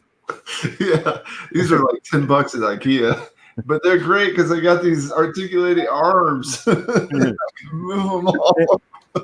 While you can do macro photos, just regular macro photographs using that, you're not going to get decent microscope photos because your light is too harsh. It has to be very well diffused. Yeah, I have these. Well, you can see that it's not. They're too bright, and but I've just they're the bulbs are all that milky color, but they are a little bit too bright. I need to go down in wattage. But with two of them, I can get around the microscope. Let me see. Yeah, see, I got two, and I can move them all around. It's kind of nice. I've been enjoying that. That's my photo setup. That's what I take Oh photos. You can see Chuck's lights from outer space. Yeah, nice. He turned his on even. You don't need to go to outer space to find my house because the copper just drags them in. Like National Lampoon's Christmas Vacation, man. I've got two Where he different, lights up the house. I've got two different types of light that I use. This is LED lighting, and then I've got fluorescent bulb lighting. And with either one of them, I set the camera to the white balance of the lighting, so the camera gets true color no matter what I do. Were they touch lights, man? What's that? Were they touch lights? Yes, sir. Sweet. I got touch lights all over this office. I've got You didn't have the clapper. yeah, The clapper. Oh, My and God. talking about your rolling and wrapping, see that little machine next to my printer? That's a coin counter. And then that box up there is a roll crimper. So I can count and crimp my own rolls. And then I got lamps everywhere in this place. It's just so Oh, I saw Sherman peeking at the camera. There he is. Sherman. Sherman. Sherman wants to say hi. Say hi, Sherman. Sherman. Hey, Sherman. Oh my God, he's Oh. Come on. Come on. That's my boy. And that's my office. So now you guys know what kind of a mess I keep. Anybody else want to talk about their lighting, or do you want to move on? Mine is blinding. who can top that? I mean, geez, let's move on. I'm All right. blinded by the light. That's a good song by Manfred Mann. Yeah, it is. Revved up like a deuce, you know, the runner on the night. Yeah, man. On Dodger 455, improperly annealed planchet found the coin on the left in a roll. On the left, found the coin on the left. You know, the coin to the right is normal. Oh, okay. We got two pictures coming up. Is this an improperly annealed planchet? I've seen nickels before, not quarters. So the one on the left, he found in a roll.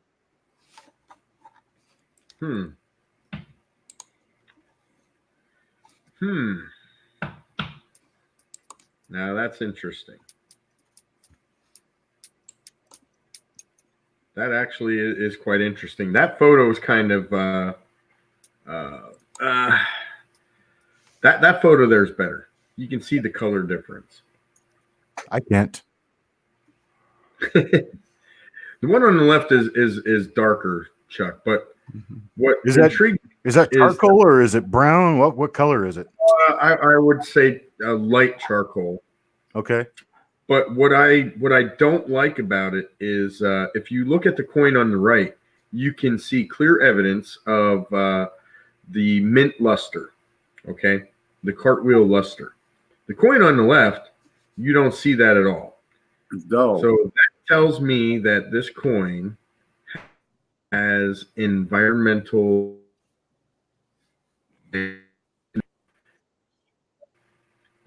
that takes me right away from what a lot of people would call a black beauty or improperly annealed planchets. I was very intrigued at first until I saw this picture, and there is no mint luster whatsoever on the coin on the left. Can I caboose on that? You can. Okay. We go back to the reverse images. I'd like to point out that the hair on the lady and the spinning wheel, whatever that is, looks like a roulette wheel or a lotto wheel. I would say it's a loom. They have, okay, well, then it's a loom. They have a lot more detail on the left side coin than they do on the right side coin. Part of that is the shine of the right side coin and that mint luster. But the other part that I would like to draw your attention to is the fact that the lack of the luster appears to kind of be from the strike or from the planchet itself, because the strike came out so different that you've got so much more detail on that coin than you do on the coin on the right hand side. And that could very well be because of the lack of luster. But if you found it in a mint roll, then why would it have a lack of luster coming straight out of a bank roll? Well, coming out of a bank roll doesn't necessarily mean it wasn't in circulation, which I know you know that. Correct. But 99% would be that way. Because, I mean, if you go to the bank and you get a whole box full of lower quarters and you pull one quarter out of a roll that's that charcoal color, you got something unusual. Oh, I agree. 100%. I do agree. So then the question needs to be asked, did both of these quarters come out of the same roll? Was it a whole roll of those quarters? That would be a good question to ask. I did do statehood quarters at one point in time. I did pull a couple out like this. There's something going on. I don't know what it is, but there's something going on with regard to some of the planchets and how they turn out.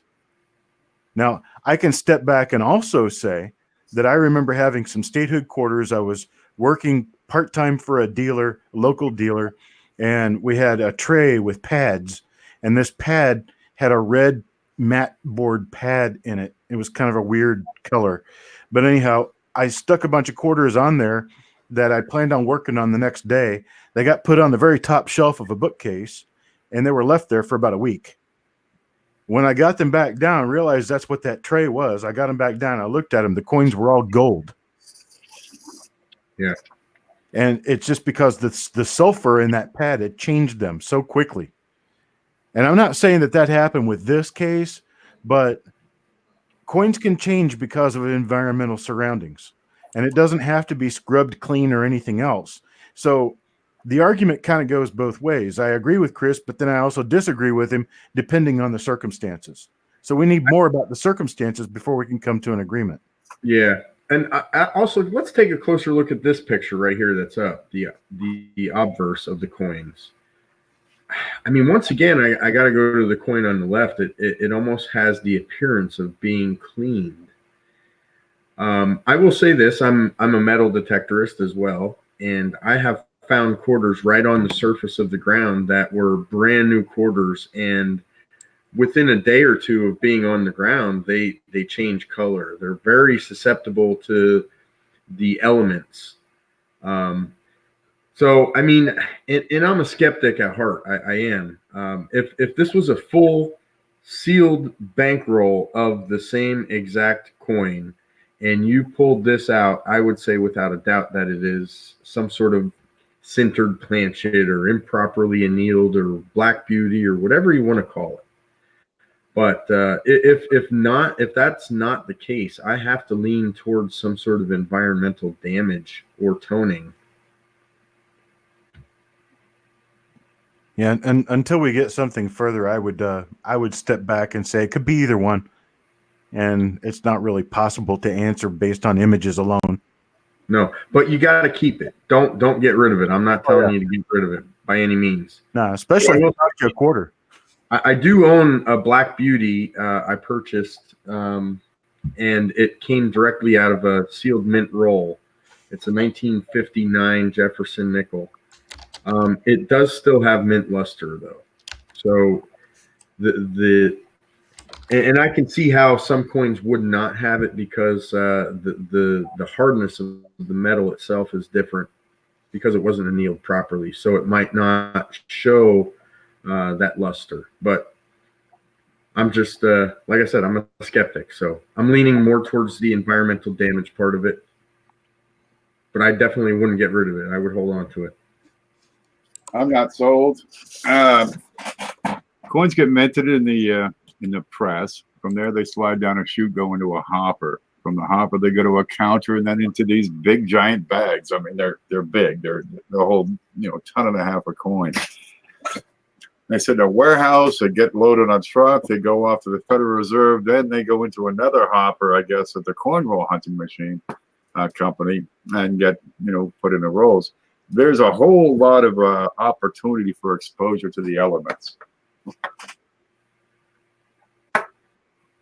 So I would need some more diagnostics to pick out to lure me over to the side of a improperly annealed planchet. I do like it, and I hope that's what it is, because that would be really cool to have on one of these W quarters.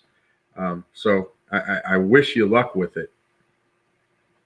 I'm not sure where to go to get the definitive answer. So now you have another mint, and it's transporting down to the Philly mint to be mixed in. More opportunity for exposure.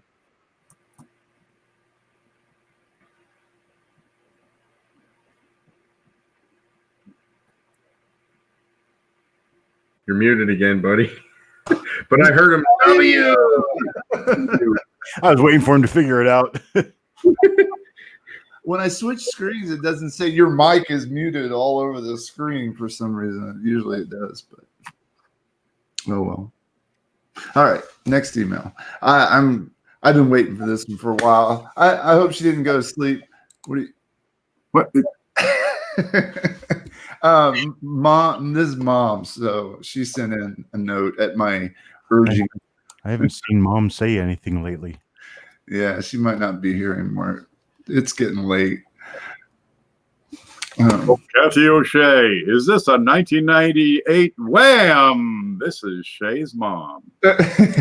We need to address the issue of her name being O'Shea and your name being Shay. Does that mean that your name could have been Shay O'Shea? Shay O'Shea.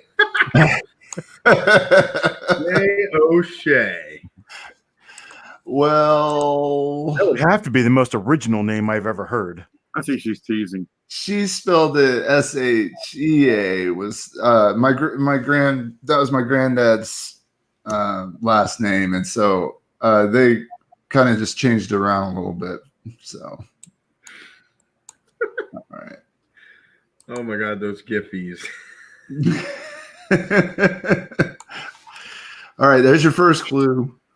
The A is balanced between the T's. White AM. Beautiful. Space between the A and M, about the thickness of the leg of the M. It's a nice whoa! I was gonna save that one to last, darn it. Then your distance between the F and the memorial, if you draw a square, well, it's a rectangle, isn't it? It's closer than the height of the F.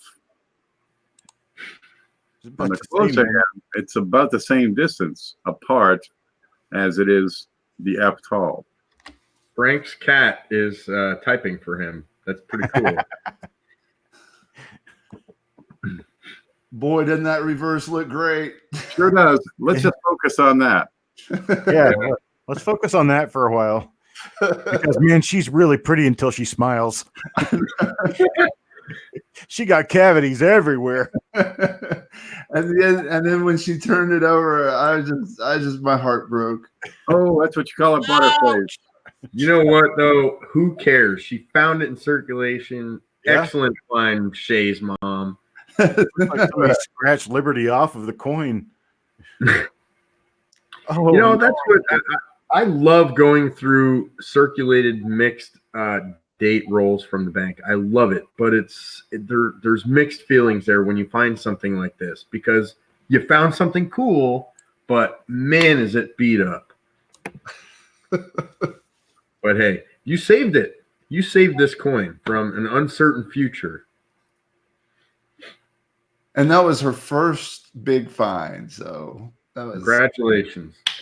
Hold on. We'll send you the ambulance. yeah. And you know what? Paula hit the nail right on the head. That find right there, that did, and good job. Yeah. She's been doing so good, so great. Just she's been learning so much. She's been watching Ken's coin classes and all sorts of videos and going through literally thousands of pennies. So she's very active, Hey, working active. That's the ambulance. That's a win. All right, let's see. I've got up on my screen, I'm sharing right now, a picture of a ballistic bag from the mint, just in case people wanted to see what that looks like. Oh, yeah. Let me do that. There you go. These are super sacks. It's a polyethylene sack. It's woven. And you can pick these up with forklifts using the 4 hooks at the corners. But generally, they're palletized. Is that on a pallet? Nah, Imagine it could be. Imagine the fork truck missing the strap and putting a little hole in that bag. Oh, dude. Jimmy with his finger in the dike is what you'd end up with. So make sure you plug that bag and keep it spilling Hurry out. up, get the duct tape. Boink. Wait a minute. I'm holding it back.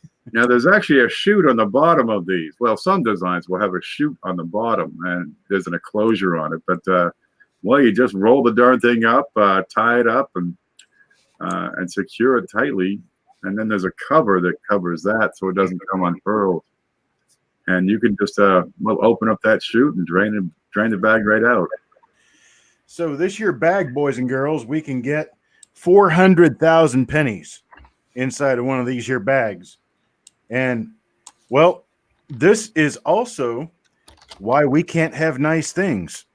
You're throwing a bag like this around, you're killing 400,000 pennies at once from getting a 68 or 69 grade because they're getting bagged up and scratched up inside that big bag. Just think about that. All those potholes you hit in the road, there it is.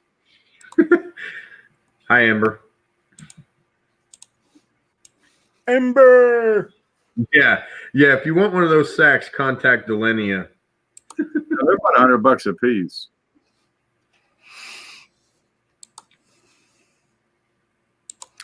All right, we got our next email, and it was sent by Chris. Let's see what you got. Are we at that point already? We are.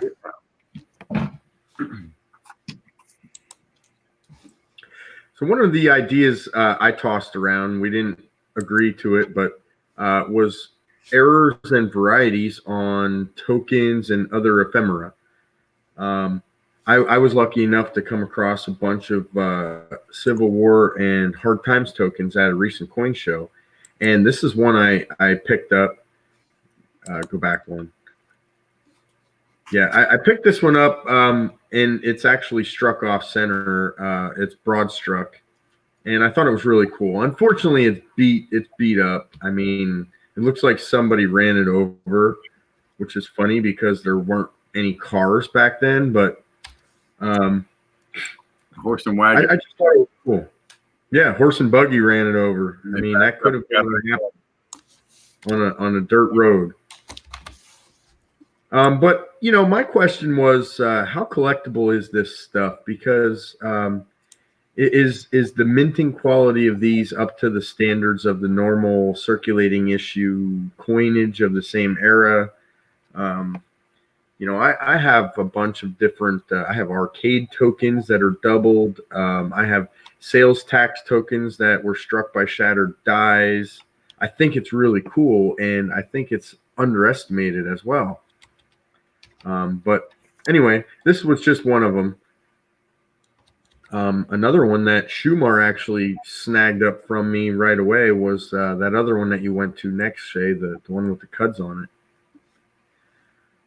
This one's actually fairly common, but if you notice the cuds, there's a large cud and a small cud at the top, as well as some die cracks that follow the coin down. Yeah, this is everybody knows that Shumar is studying die progressions and trends. I feel like it's not a Q&A show if we don't say that term. He everybody knows he's going after the 55s, but he's also studying this specific token, as it must have been really susceptible to this die failure. And I actually already owned one of these when I picked this one up, so it was a double. So that's why I sold it. I should have asked for more because he grabbed that sucker up in a few seconds. So that was a cool one. And I think I sent a third one, right?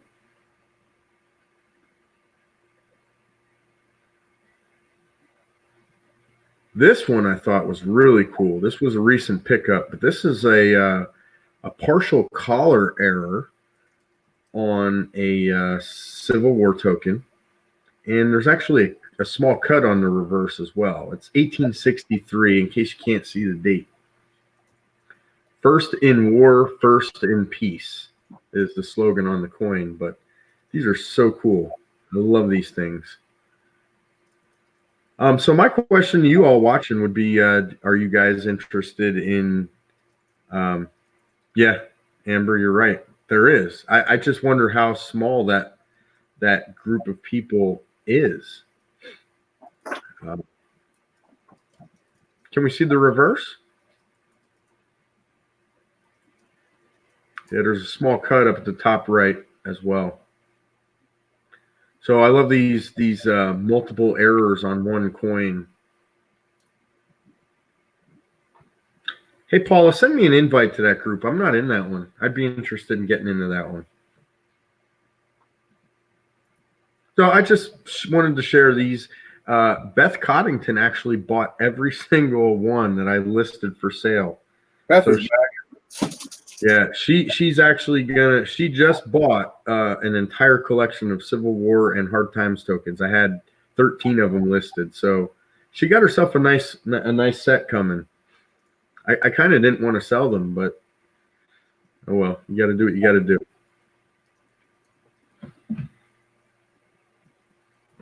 It's lonely in that group. You're the only member.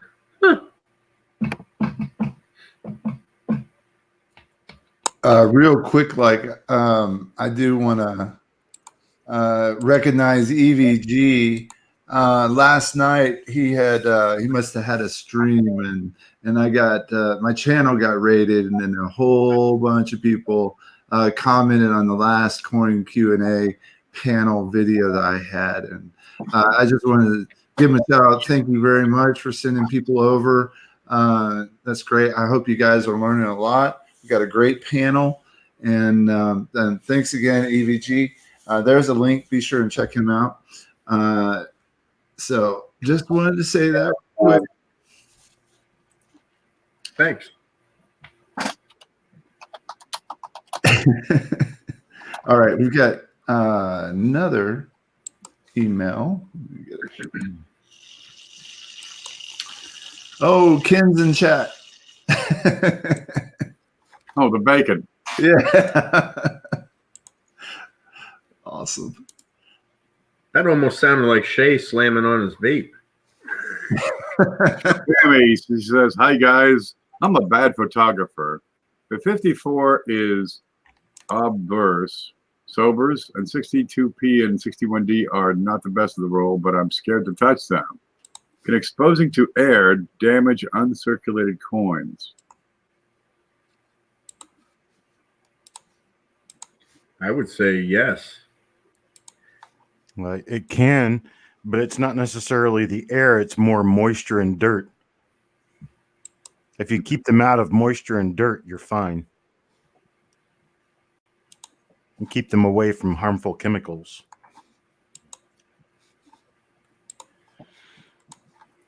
Yeah, I mean, even if you think about it, a coin stored in a flip or a coin stored in a tube is still in air. It's not in a vacuum.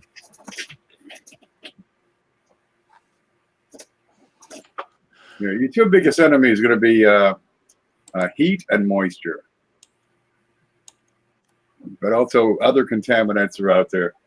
If you have a wood stove near your coins, that's probably not going to be a good thing if you have smoke billowing out. If you have a coal fire in the middle of your living room, that's not going to help out at all. If you have kitchen grease or any type of smoke or smog coming in from the LA window, that's not going to help. Or if you smoke around your coins, Mm-hmm. or if you vape around your coins, we don't really know what that does to them yet. Not been enough time for us to figure that out. No comment. Yep. When I was younger, I had all of those cheap Whitman books, the blue ones that everybody gets and starts out with, and I had coins in them, and they probably weren't really good coins, but they filled the hole. I kind of lost interest in the hobby for a long time, so I packed those books away. Well, those books were in boxes that were stored in my attic, and then they were stored in a basement, and then they were stored in a closet, and they got moved all around, and they weren't really stored properly. Years later, when I was going through those boxes and I found my old collection and I pulled those books out, that's actually what sparked my interest in the hobby again. I noticed that the pennies were severely corroded. Severely. So it was a combination of moisture, heat, and the chemicals in the stain or whatever it is that colors the cardboard blue.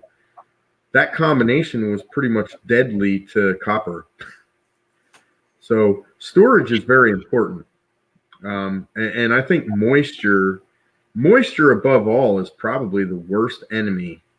Especially if you're keeping the coins in those old cardboard folders, moisture is going to kill you.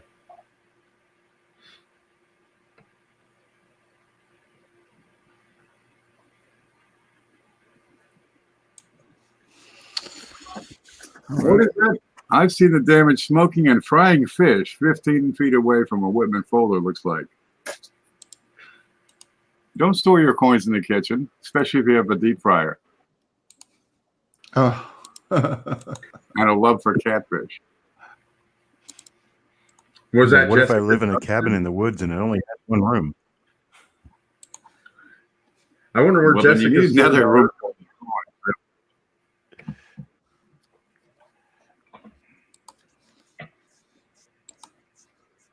Speaking of her, where is she tonight? Anyway, she's probably out fishing or something. Probably fishing.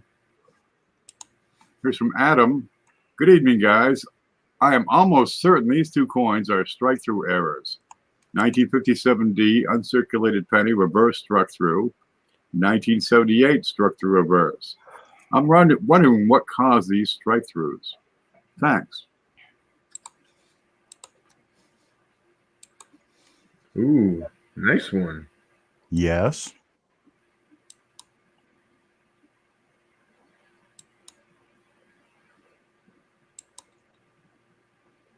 That is a struck through.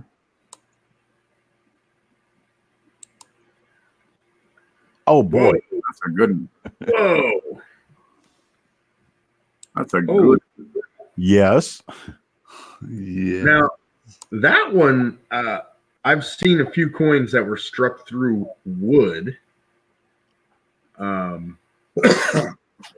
that is pretty major. That one was I like struck through the nail that PCGS slabbed. Yeah. Yeah. I was thinking the same thing. That's pretty cool right there. Was that found in circulation? That is amazing. Yeah, that sucker's worn to a frazzle, but it's still very valuable. If you look at the obverse, you can see it's nothing but an EF coin, maybe AU. But it's absolutely beautiful the way it is. And let's look at the obverse again, please. Folks, this is exactly why you always check both sides of the coin, because if you're only looking at the front of the coin and you see this coin, guess what? You're throwing it in your spare change jar, or you're going to spend it. You flip that over and boom. That is amazing. That's one of the more dramatic struck-throughs I've seen. Yep.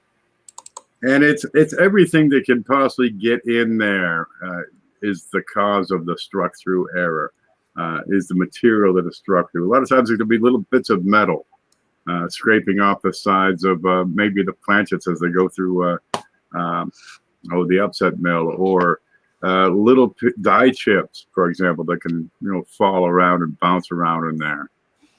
This, what do you suppose that is? A toothpick from some guy's lunch? I mean, I don't even know what you would call that. It's amazing. It struck through debris is the general term. There are other things you can actually pinpoint exactly what it is. I've seen coins that are struck through a spring, and I mean, there's still a spring sticking out of the coin. Yeah, Hoogie, no, this is definitely not a vice job, because if you look at the obverse of the coin, there's no evidence at all of what you see on the reverse. Yeah, there's no. If this were a vice job, you would definitely see some flattening of the devices directly opposite of what you're seeing on the reverse. Yeah, the thing that absorbed the blow was the die. Yeah, I like that, Frank. Canceled eagle variety. Yeah. It's a semi-waffle. That's a good one. That's really a good one. And I would take a close look at known struck through wood errors, because it kind of reminds me of that. Yeah, you seem to have some grain to it. Struck through feeder fingers is you'll see those. Struck through letters, where the letter gets filled up with grease and then the grease falls out. This looks like a piece of metal. Yeah. These I like to refer to as struck through scrap.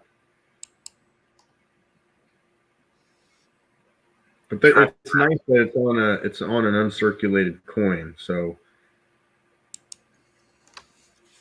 that's a nice one too. But man, that other one, I love that. Who sent this one in? Adam C. Is that Adam Chambers? Yeah. I wonder.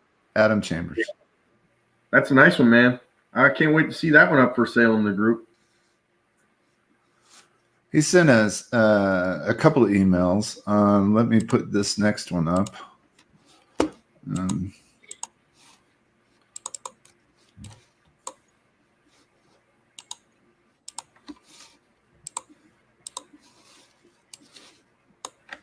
Yeah, Jeff Stanley brought up another good point, and I think if we keep pounding this in people's heads, maybe the word will get out.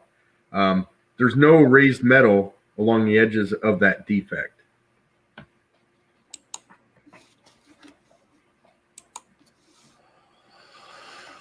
So here we go. Here we go again. underweight 1954 Lincoln cent. You get a tolerance of 0.13 grams. Well, you're starting at 3.11, so that's definitely underweight.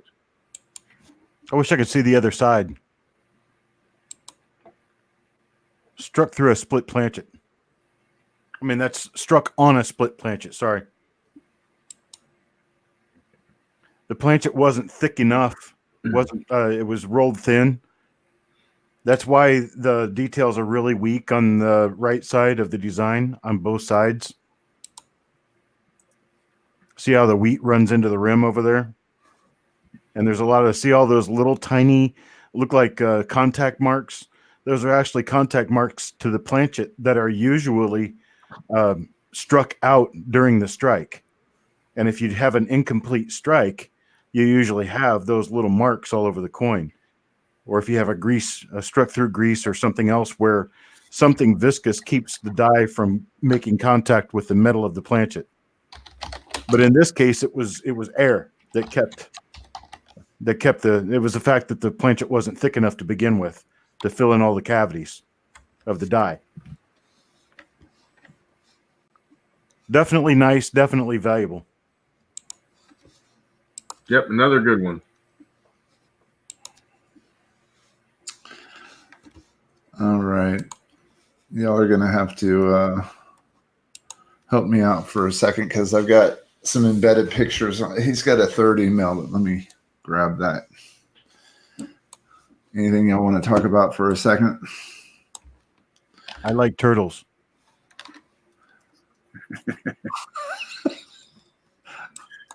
That's pretty random. Yeah, I refuse to help. I found this in my toy box. I'd love to comment on what the penny thief wrote. It's like corn syrup. But Oops.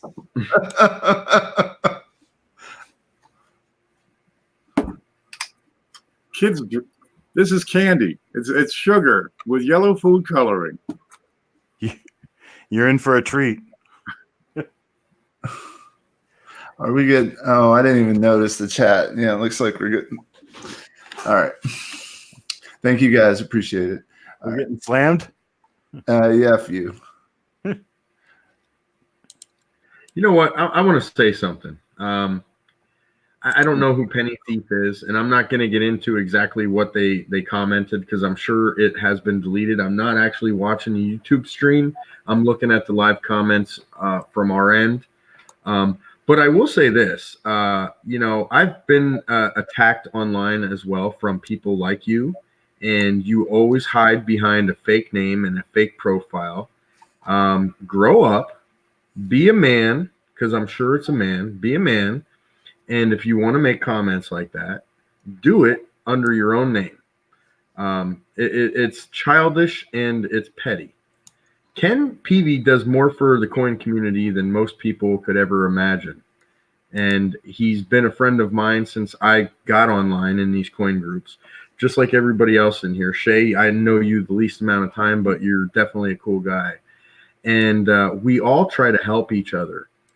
There's people out there that make these flashy YouTube videos that are trying to basically just make money. That's all they're trying to do. And those are the channels that Ken Peavy talks bad about. And I will too, because there's no value there. And I do it with my real name. Yeah, there's no value there. If you want to make these flashy videos that say you're going to find a $150,000 coin in your pocket change, shame on you. You're the bad one, not us. We're here educating people. We're giving people valuable information. We're spending our time trying to help people. And then you come into these streams and cause trouble because you're the one doing wrong. So that's all I'm going to say about that. Yep.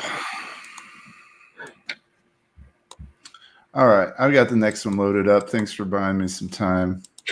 I'm good with not giving them the time of day. It just fires me up because I've been a victim of it. I've been harassed on YouTube, and my family has been called into question. My wife has been harassed because people can't handle a little bit of positive criticism. It's ridiculous. Yeah. Yeah. Well, straight up, I've been doing this for 45 years, and I haven't been the nicest person on the planet about it. And I do get harassed from time to time, but anymore, I don't even pay attention to them. I won't give them the time of day. I delete their emails. I delete their messages. I knock them out of a group for sneezing wrong, and I don't get messed with anymore because I don't put up with it. I'm a drama-free person. That's all I got to say about that. All right. Well, Adam has another one. Says a new 1954D nickel variety DDR. Hey, everyone. I thought this would be a good way to share with everyone a new double die reverse everyone can look for on 1954D Jefferson nickels. No, what? No. I saw this one when he got the word and posted it. I seen it first. I know I have more. There we go. All right. And this is what I was talking about earlier. I mean, you find something that, what is this, 1954? Yeah. I mean, you're finding something that has never been discovered before. And in my opinion, I feel like this is a pretty drastic double die. And I can't believe that it has been missed for so long. So props to you, man, for finding it. 65 years. That nickel could retire before it was discovered. Yeah. You seen that? I did some quick math in my head. Nice. Oh, God. 1R8. A class 8 is a tilted hub double die, which basically means that what they're saying happened in this is that one of the early hubbings was tilted a little bit and moved over slightly, which gave it the impression of the steps just below center.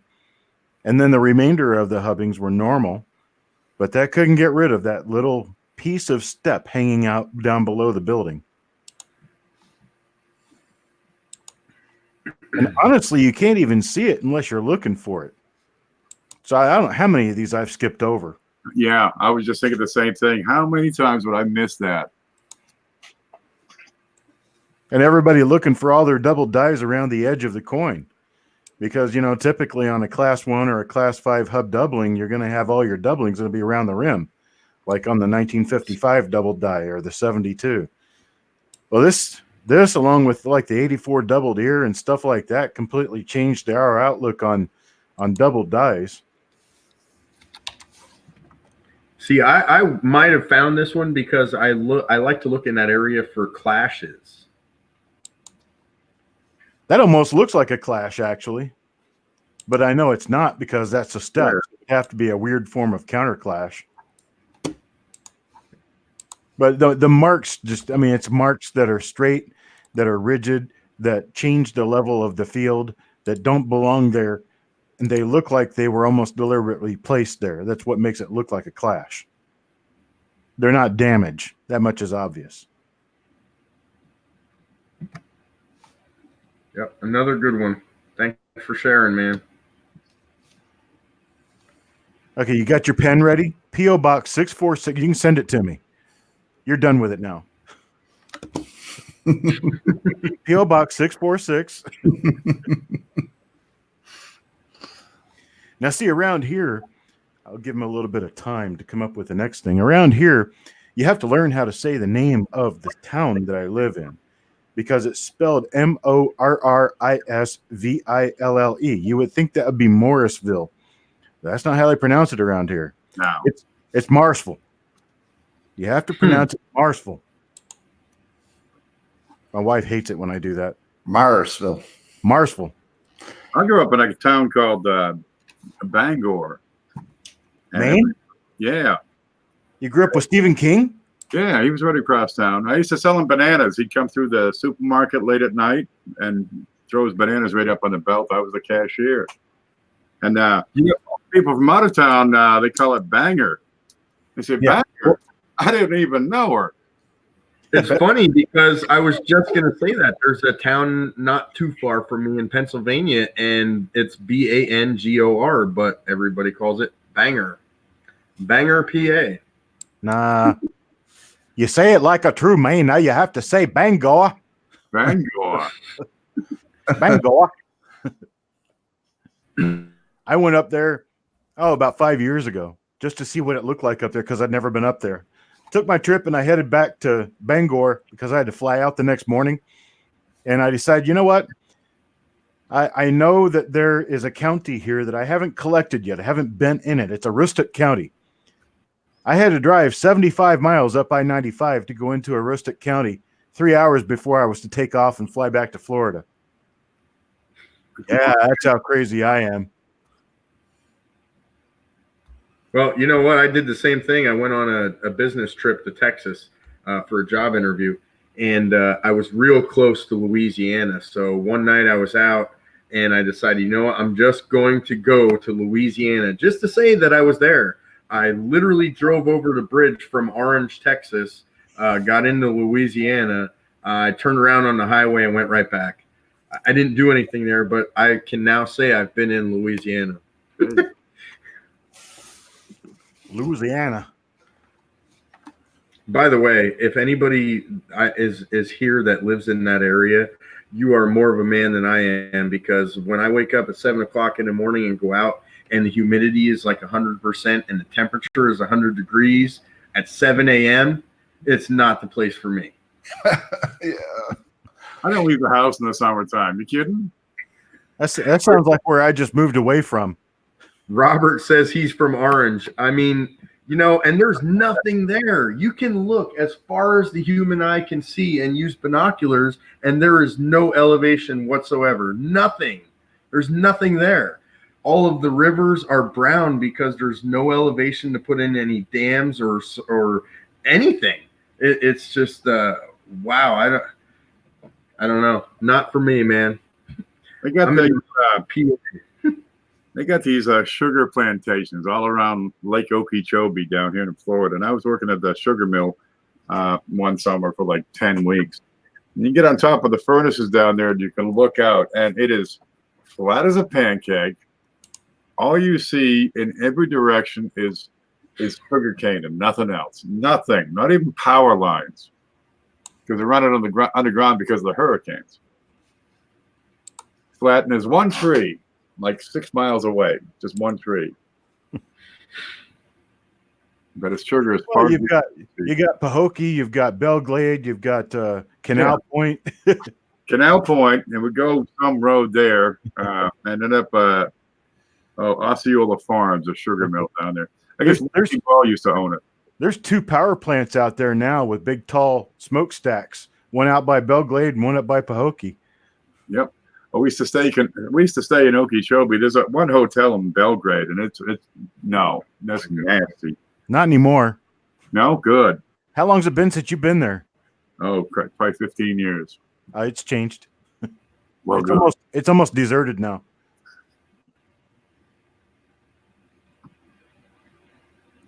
I know where Bartow is too.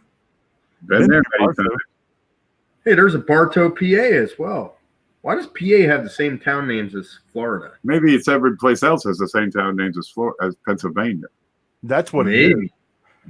Sure. You're right. Because Pennsylvania was one of the original 13. Well, find me a state that doesn't have a Springfield. Well, that's true. And that's why the Simpsons chose Springfield as their town name. You never really know where they're from. Yeah, I lived in Springfield. Every time I'd meet up with people from overseas, they'd say, "Oh, Simpsons." Yeah, they're right across town. We don't have a nuclear power plant. We don't have hills nearby. All right, let's see. We've got another email from Adam again. Adam's on fire. He finds a lot of good stuff. Oh, is this an E-clash? No, it's a 25-cent clash. Okay. I was about to get excited. I like the E-clashes, the one where the E in Liberty is clashed onto the back. It's actually raised because the E in Liberty is in Q's on the design. Wants to know value on it. All right, let's take a look at it. Oh, am I supposed to know something here? I don't know what Hit List 40 is all about. Somebody's put in a plug here for CFA. It's a channel called Coins for Amateurs. You got this good guy name's Chad, and he's doing 100 videos in 100 days, with each video about a different VAM variety. So it's all about Morgan and Peace dollars for 100 days, and that's going on right now. It's called Coins for Amateurs is the channel. I'll try to type it in. This crap's getting ridiculous. I'm sorry. Oh, there it is. Ooh, you got an exclamation point. That's it. You can click on that link. It'll take you right over to them.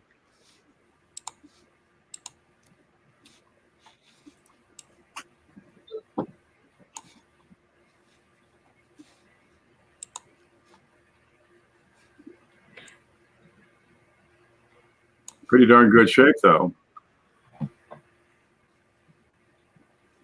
I'm kind of wondering, Coin Dragon, if maybe the Hit List 40 possibly means something to the effect of maybe some best of booklet that was written. And I guess Anax agreed to hold her coins based on that. I don't know. Is there anything on VAM World that talks about the Hit List 40? Yeah, that could be possible. Anax will slab coins with a copper coin system if you ask them. So I imagine somebody asked him about some special listing on a website. You know what? That's funny. This last show I went to, Annex was there. So I took a bunch of coins with me. in the hopes of getting them slabbed for a good deal. I'm not a fan of grading by any means, but I thought this was a good opportunity to get my feet wet. I took probably 20 to 25 coins with me. The guy was so baffled that was there. He couldn't help me out. I brought all varieties and errors, including all of my discovery pieces as well. And it was too complicated for him to be able to help me at the show. So I didn't get any coins slabbed, but it saved me a couple $100, I think. It wasn't Paul, was it? It wasn't who? It wasn't Paul, was it? I don't know. I don't remember what his name was. Okay. He actually gave me the card for his boss, who was actually the Great Lakes regional representative, and told me that I could call him directly and give him like a rundown of what I had. Okay. Then it wasn't Paul then. No, the guy's card I have is Jim Gerstone. He's a Great Lakes regional representative. Okay. But I took stuff like my 95D doubled die, which is probably one of my more valuable varieties, if not the most valuable variety I have. Was that DDO3? Yes, sir. Ah, nice. My 60D small date over large date that I purchased from Mr. J Painter. RPM 100 DDO number 1. Yes, it's one of my favorites, really. I took my 96D with weight lines. I've still never found one of those in a roll. Now, those lathe lines, if you get those slab, let me know. Yeah, I mean, I don't know if they would do it, to be honest with you, because the problem was Annex will slab, like at the show, the guy told me, if it's in the red book, if it's in the red book, they'll slab it. Yeah. If it's not, then you have to pay extra fees, but then it still has to be a known variety or a prominent variety. Yeah, it has to be in a recognized source. Yes. My issue was I took things like this, the lathe lines. I took, it's funny, actually, we talked about this earlier, the Black Beauty. Where the heck is it now? I took my Black Beauty there. And honestly, the guy had no idea any of this stuff even existed. I have a 1974 Washington quarter that was struck on dime stock, which is, I have never seen another, to be honest with you. 1970 D is very well known for it. 74, not so much. But that's the kind of stuff I took there. It's basically the cream of the crop of my collection, and they just couldn't help me because the stuff was just so odd, I will say. So that's my only experience with trying to grade something. It didn't go too well. Amber says, I have lathe lines. Amber, this is one that you sent me, by the way. Amber says, I have lathe lines. Yep, yes, she does. And this one came from Amber, so I still thank her for that. I know the picture quality is terrible with my webcam. I know the handwriting, and I can vouch for it. And those little 1.5 by 1.5s, it doesn't even flow out of the mouth properly. I hate those little ones. Yeah, Oogie Hobby Shop says the hit list 40 is an addendum to the top 100. So some are premium coins.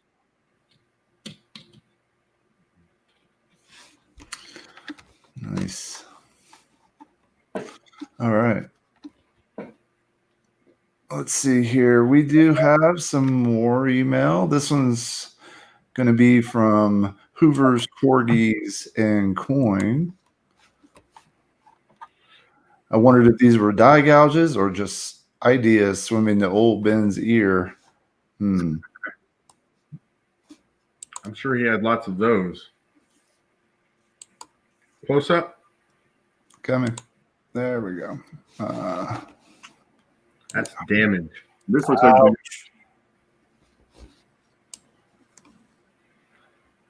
Like Shay, that would go nicely with your mom's penny. Yep. Unfortunately.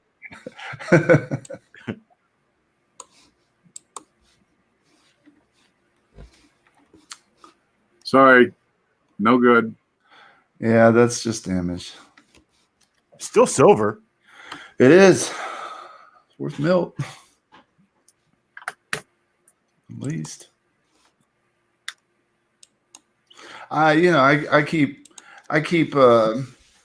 tubes of $50 that I could probably milk someday and just watch the price of silver go up. That's nice. Wouldn't hurt my feelings. Yeah. All right. Next one's kind of a big one, so hold on. I'm not ready. Yeah, these trolls are getting funny now. I'm not even paying attention to it. Doesn't Like bother. every time I see a screen name I don't know, I just skip over it. Yeah, they're just trying to get a rise out of people. Just ignore them. Let's see. Robert Tomes, you'll have to, or Robert Tomes, whatever your name is there, buddy, you'll have to send an email to checkmycoin@yahoo.com with nice, clear photos of your coin, and we'll take a look at it for you. Checkmycoin@yahoo.com. There it is in Ken's corner up there, right up over here. It's like the Brady Bunch. Yeah. Woo, this one's long. Okay, hold on just a second. Marsha. Pork chops and apple shots. Any of y'all find anything good this week? I'm trying to come up with something here. Oh, I did. Okay, so I did a roll reveal on a 1964 roll, and that's basically what happens. I sell the 50 coins prior to opening the roll, and then when I open the roll, whatever you come up with, when I draw your name out of the hat, is the coin you get. So if it's a $50 double die and you spent 50 cents on the coin, more power to you. Well, the 64 roll basically had nothing in it. So I got the little bleeding heart that I normally have and decided to open another roll because nobody got anything in that roll. And I thought it was, kind of a bum roll. And I couldn't have known before I opened it. But I got a 64D roll out. When I got the 64D roll out, there were 2 different repunch mint marks in there that had never been listed. So I'm listing both of them. And I actually used the people's coins in the roll as the plate coin for the website. So now there's a couple of people out there who own Copper Coins plate coins. Cool. That was it was fun. Yeah.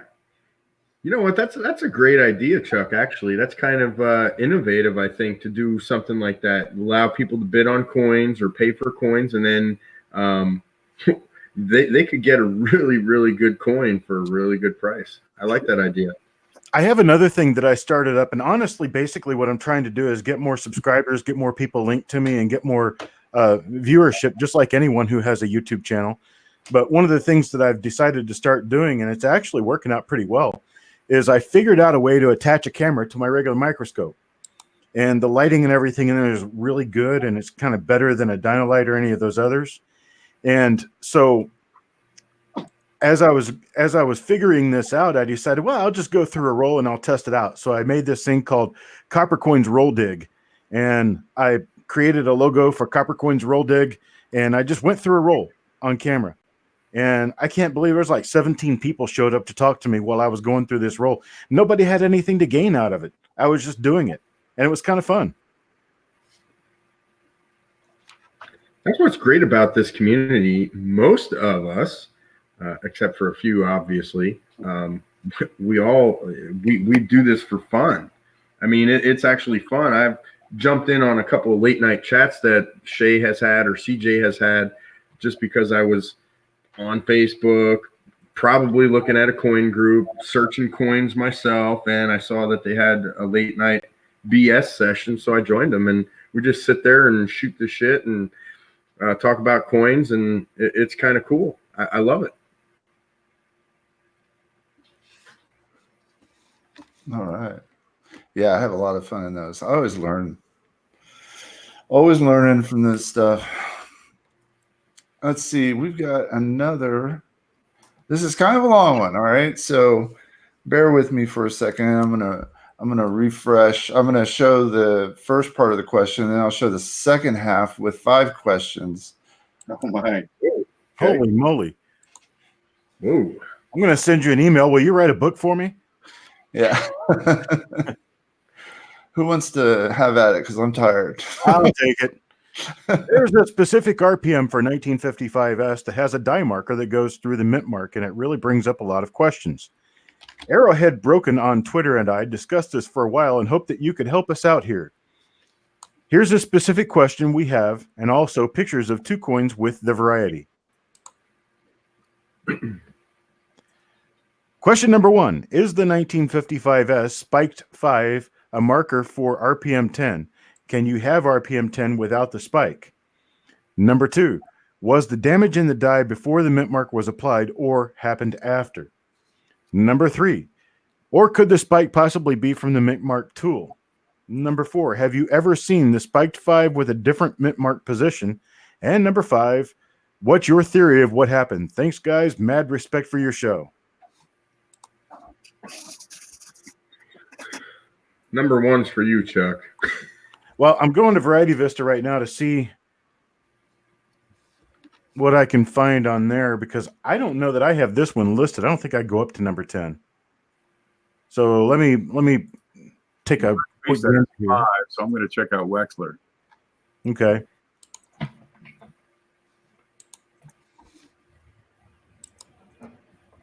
And 1955S. They've only got number 5 listed. I don't have a listing on Wexler. No listing on Wexler. Well, let me check. I may have it listed. Paula says it's on your website, Chuck. It is. Oh my. Well, okay. I digress. I don't know what's on my website.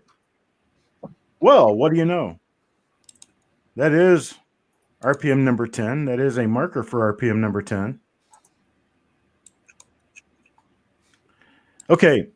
So we're going to have to share my screen real quick if we can, Shay. I'm going to go ahead and bring it up.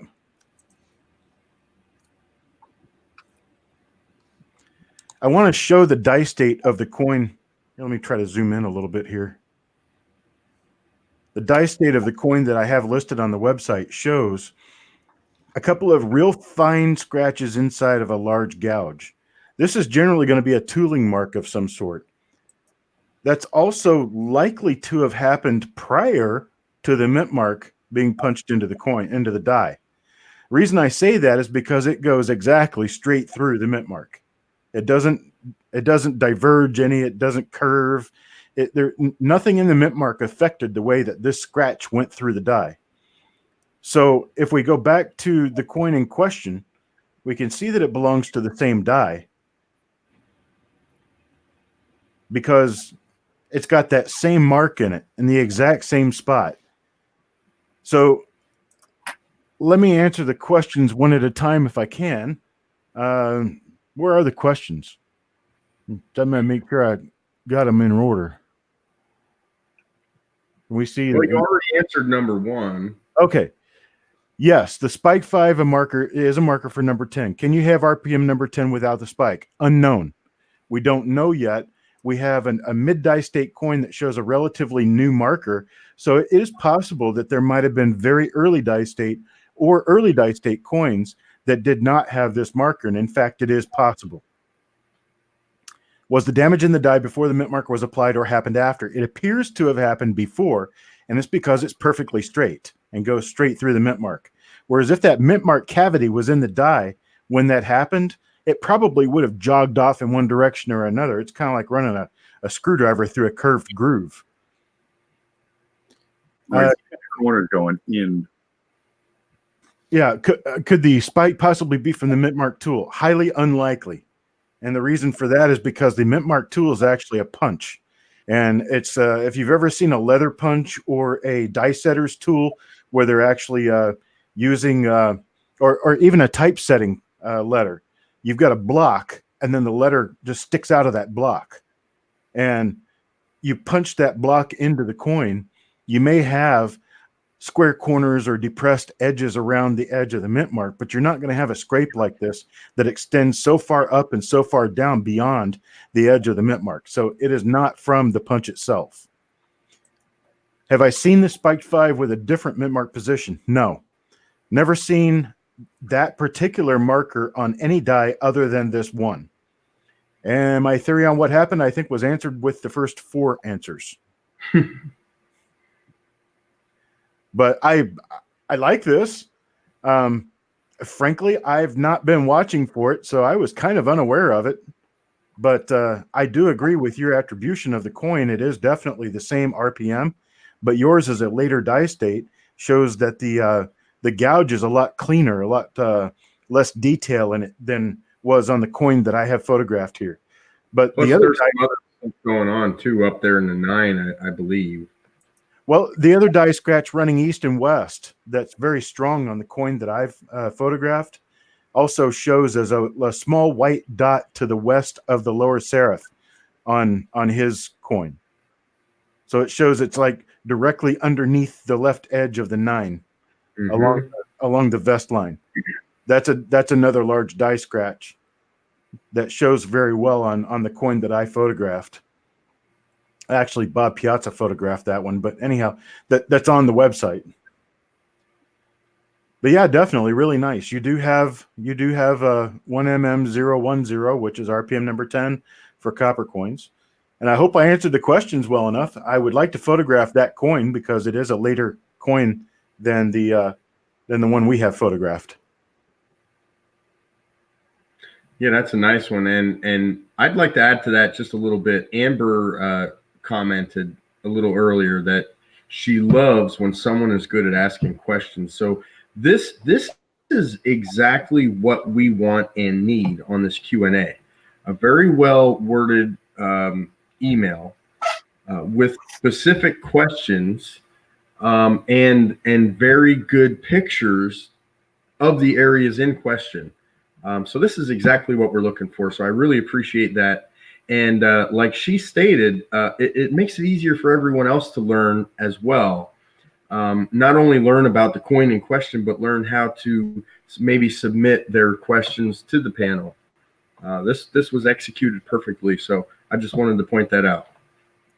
Yeah, and well played pointing out a die that I was unaware was on my own website. Thank you. Hey, that's to show you, Chuck probably forgot more than most of us know. So that's what some people say.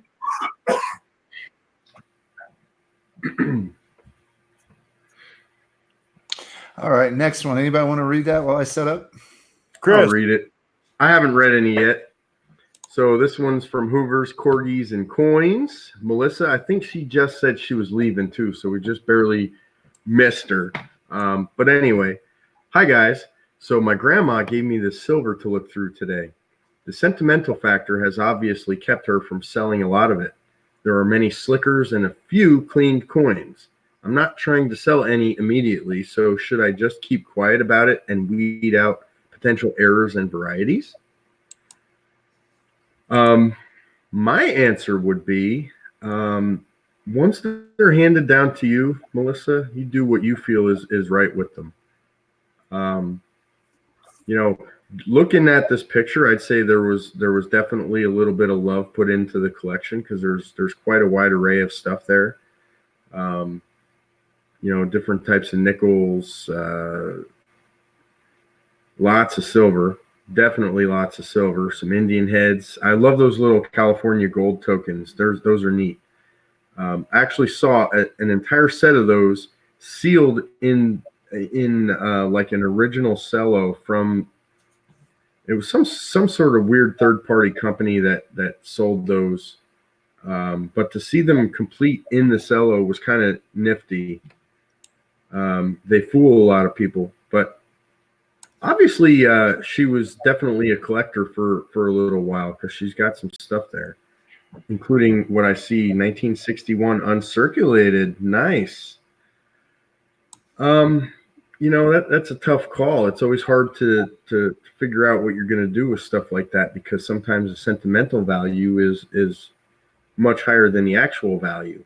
In this specific case, it's mostly all silver. So, being who I am, I'm a variety hunter. I would definitely be searching that stuff for varieties. There's no doubt in my mind that there's a few in that group. After that, I don't know what to tell you. That's on you. It's a family matter, I guess. Anybody else?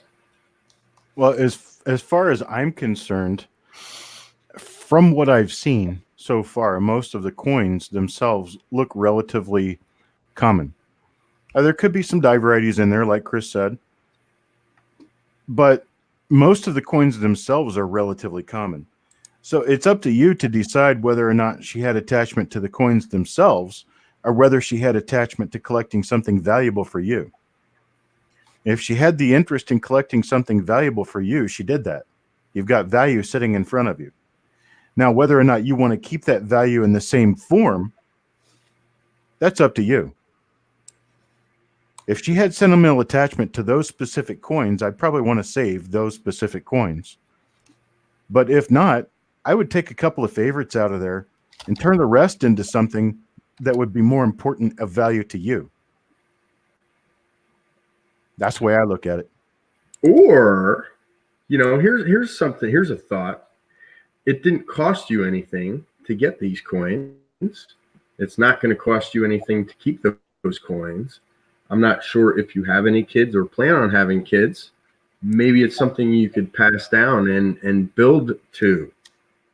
Throw a little bit of your own stuff in there and pass it down to your children, and they can do the same and keep it going. And years down the road, generations away, who knows what it could be worth. There's a lot of answers. And really the correct answer is do what you think is right. I mean, seeking advice is a great thing, but take the advice with a grain of salt. We don't know you. We don't know your grandmother.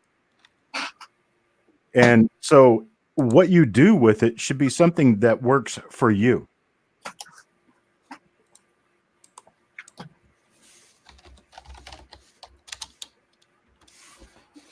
All right. Awesome. Yeah. I mean, I would be searching every single one of those just for all those varieties. I would love to do that. There's some people that make beautiful necklaces in the coin community.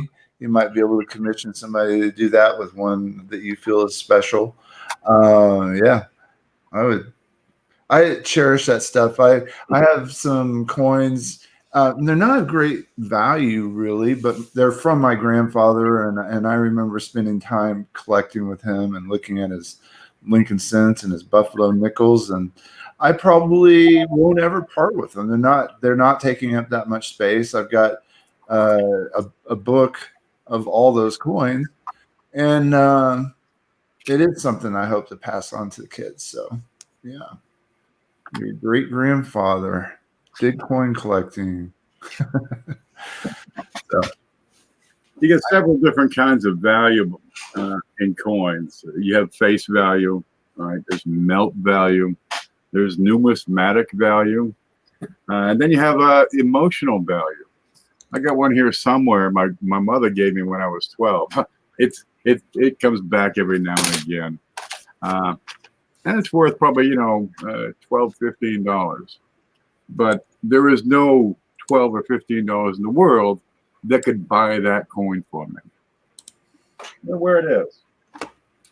It's really important. That would be a great topic for discussion. What do you have that's of sentimental value that's worth more to you than money? Yeah. A lock of hair. You want to show me, Shay? On it. Yep. This right here is a tin, and it's an old tin, and it's full of postcards and coins and other items, and there's a entire roll here of taped together money from back during World War II. My grandfather brought all this back from Europe when he was in the war. He was in Italy, Malta, Sicily, and North Africa during the war. And he brought all this stuff back with him and gave it to his kids, which included my mother. And I ended up card right on top there. That is cool. Yeah, there's just all kinds of stuff in here. There's even there's old photographs that he took, like these old photographs that he took. And I haven't really looked up any of the coins because I don't plan on getting rid of any of them or doing anything with them really. But I mean, like this is a half, I guess it's a half crown. It's got George on it, George 7, I think. This is just all stuff that's spent during the war in Europe. And I know this came from the war because this is all stuff my grandpa brought back with him, including this little pipe cleaner tool. Wow. And so, this stuff, I doubt there's any market value in any of this, but it's worth more to me than all the money in the world. And so this is the kind of stuff that you do something with, that you keep it, and you don't get rid of it. And that's just why. I mean, this is what I have. It's my grandfather. Meanwhile, at the same time, I've got a little plastic box that's full of the change that my grandmother used during a garage sale before she died. And I've still got this, and it's all just common change. I mean, clad dimes and quarters and a bunch of memorial cents and stuff. And it's just stuff that I wouldn't get rid of it. And it's because it's more valuable to me that way. And my grandpa didn't collect this thinking that there would be any interest in its value. My grandpa collected this stuff just to bring stuff back from the war. And he did. And I've got it. Thanks for sharing that personal story with us, Chuck. I think we all have those. I think we all have those little trinkets and boxes full of stuff from loved ones that mean so much more to us than the actual value of those items. But yeah, really cool. For sure. Yeah, thank you. Yep. We all have our little treasure troves. We got quite a few comments from folks. I'll put some of them up just to show. Melissa says, I remember playing with mercury dimes when I was little. That's my keepers. And I remember playing with mercury when I was little. Oh, that explains it. And Robert says, my collection started with my grandfather, and I have never sold any coin that I found value in that has come across my desk.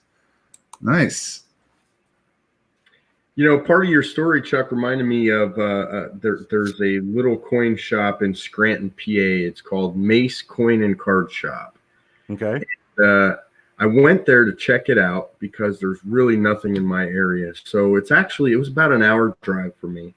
So I went in there to check it out, and I had very low expectations. I was pleasantly surprised. There's a little old guy, had to be about 80 years old, who's been running the place for the last 50 years. His son was also there running it. They had more cards than they had coins, but they did have coins. They also had stamps. And my daughter, who I told you about earlier tonight, found some Adolf Hitler stamps that she thought were very interesting. And honestly, she doesn't even know who the guy is. But she liked them and she wanted to buy them. He had these little plate blocks set up and she thought they were cool and the price was right. So she bought them, and I started talking with the guy about it. He said, "Oh, you like the Nazi stuff?" I said, "Well, I don't really like what they did. I don't like what they stood for, but I do appreciate the history behind it. And, it's part of our world history. So I know it's highly collectible stuff." He brought out this huge Nazi symbol made out of cast iron that was actually bolted to the side of one of the train cars that the Nazis owned. And he proceeded to tell me a story that the guy he bought this stuff off of, including the stamps, was a soldier. And when they were going through the German towns, they came across a a post office. A post office that was abandoned. And they were in there, they were ransacking it, they were kicking stuff over, they were taking stuff. And he came across the postmaster's personal collection of stamps. And he had a connection who was an engineer on the railroad. And he was able to smuggle some things out of the country, including a stack this high of unused sheets of stamps, and also that cast iron thing and a bunch of other things, some knives and scabbards and stuff like that. But it was so cool, the story behind it. I actually want to go back up there and buy one of the full sheets, because they're completely uncirculated full sheets, right from Germany. The story was more valuable than the stamps are, really. But Hi, Paula. Night, Paula. so cool. So it just reminded me of that, and I wanted to share that story. Awesome. I can see your daughter now. Hey, Daddy, look at these stamps. It's got that Charlie Chaplin guy on it. He's funny. Yeah, I don't think she knows who Charlie Chaplin is either, but she will. She will. I'm teaching her well. I'm teaching her on guitar. She's playing Black Sabbath and Deep Purple and stuff like that. So, yeah, they're getting a great start. Let's see. Amy says, I have a plastic ring my son gave me because my mama needed some bling. So I have a piece of paper that he drew a dollar bill on so I could have some money. Nice. Awesome. But was it a $1 bill? Tell him to shoot for the moon. $1 million bill. Let's see. We had a couple more. Yeah, there it is. From Hoogie says, I know $1.14 in pocket change that is priceless because it was my father-in-law's mom's purse when she died. Oh, yeah. Sometimes it's good to hold on to things that bring back those memories. I had an old canvas zipper bag that had buffalo nickels and some mercury dimes and other stuff like that in it, because it was the change that was left over from a bank take after a day at the family store, before the family store shut down back in the 30s. Mm. And so I've got this pocket change that had been from the family store it's now collectible coins, but I'm not taking any of them out of this bag. See, Chuck, you are a collector. Yeah. I'm a keeper. Yeah. Yeah. I'm a hoarder, baby. I'm a hoarder with a collecting problem. All right, guys. Look, I've been at it all day. Yeah, me too. Fading fast. I'm going to take off and let you guys finish off. Come on, Ken. We were hoping you were going to start snoring on camera. Oh, just about. Just about. I'm falling out. I want to thank everybody for stopping in and asking great questions and watching and listening and learning. And thank you guys. And you all stay groovy. All right. Take care, Ken. Thank you very much. See you, Ken. Stephen Jones Coin and Silver Works asks, hey, Mr. Mantic, can you look at the email I just sent to you? Yeah, we've got tons. We've still got 9 emails to go. I've got one loaded up. Let me see if I can get to it. Well, let's run. Hey, you're looking tired too, buddy. Yeah, well, I went to work at 6:30, I guess 7. No. Hey, man, I was up at 4 a.m. Yeah, I know. You guys be real quiet. I get up around 9. All right. Well, so does Ken, but it's 9 p.m. I can't figure out why he's so tired. All right. Let me grab this next email. There we go. Possible RPM, Kaneka RPM 14, Wexler RPM 22. I think this is an RPM, but I've been wrong on more times than right. One die marker for this variety is the die chip in the T of Cent, Variety Vista. I think it's going to be, that's a 1953, isn't it? I didn't see a date. It is a 1953. I don't know how I do that. Years of experience, 45 to be exact. And 1953 is the only year that has a D that looks exactly like that. Let's see here. Ooh, I'm bringing up Variety Vista right now to make sure that I've got the correct listing that you were looking at. Well, let me give it a shot and see what I can do with it. What die was it? What die was it? Number 10? Let's see. Kaneka RPM 14, Wexler RPM 22. Okay. 53D RPM number 14. Okay. And Are there any additional images, or is this it? That was it. There's 5, I think. Let me see. Picture of the reverse. Yeah. Let's see the picture of the reverse. I'm going to say that is definitely it. And the reason I'm going to say that's definitely it is because I can see the die break on the T of cent, on the lower T of cent, right there. That's a die break that shows on the coin in the listing. And also, if you go to the lower right wheat grains, like to the right of America, right in there, that right there is a pretty large die break that shows on the coin in question on the website. Also, the positioning of the mint mark is relatively similar to this one, and the doubling itself is the same as this one. So that tells me all the way around that you have 1953D, RPM number 14. Very nice.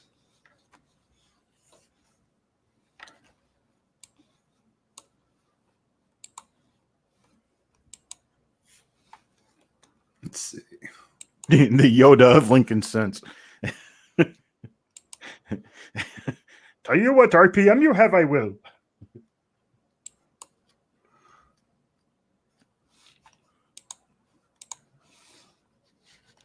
Sorry, guys. I'm working on the next one. He's working on working. I'm working on working. That's all right. Chris fell over on you. I am the only one left. I'm all you've got. Let's see. Oh my gosh. I have so many. You guys are awesome. But it's going to take me a second. All right.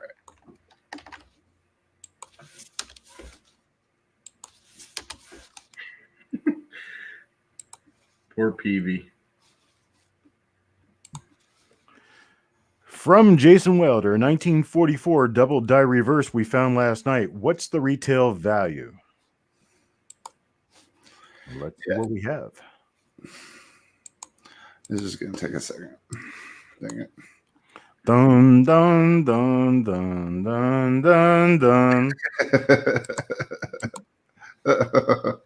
All right. You're killing me. Oh, no. Good night, Jessica. Shows up. She shows up just to tell us she's going to bed. What the Yeah, hell? that's right. Yep. Hard day fishing. Hard day for the catfish, maybe.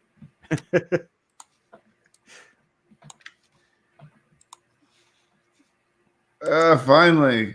Oh, my gosh. All right. It makes a person tired having to rip the lips off a perfectly good fish.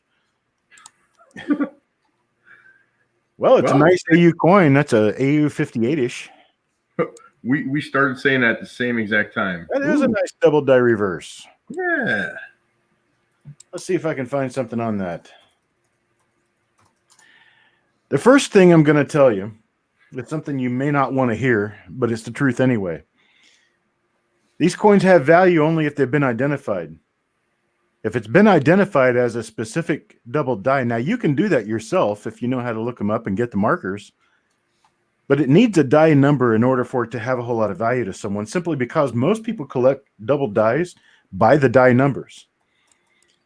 And if they've already got one that's similar to her, exactly like what you've got, is this a P or a D? It's a D, right? I think it's a P. It is P. Okay. P's have it. Let's see what I can find here. And it looks like it could be 1DR005. I don't have any markers for this one specifically. Oh, wait a minute. Yeah, it is. It's definitely 1DR005. Unknown what number it is for Kaneka. Might be number 4 on Variety Vista. Let me see. Trying to no, I don't think so. Hang on, let me take a look. It's definitely 1DR005 on copper coins. And I can tell because of the concentric die scratch that runs through the UN of Unum.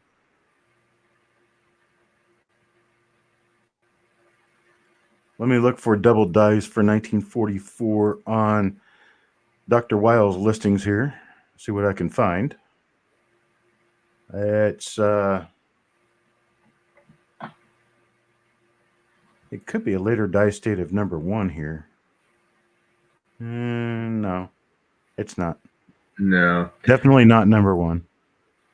4's closer, but still not a match in my opinion. The second U in Unum is thicker on the coin we're looking at on the stream. I don't see that die gouge or whatever it is.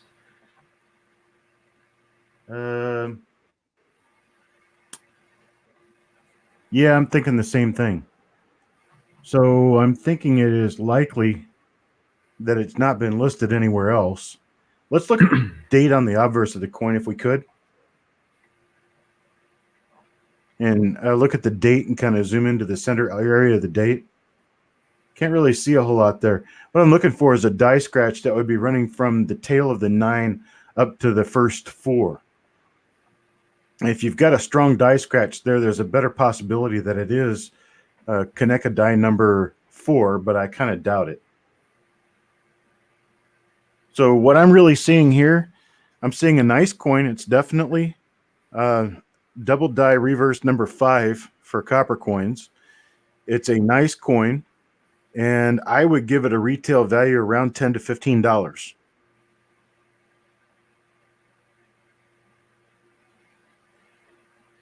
Not much more than that, because once you get into the red uncirculated, you're talking about a $40 to $50 coin here.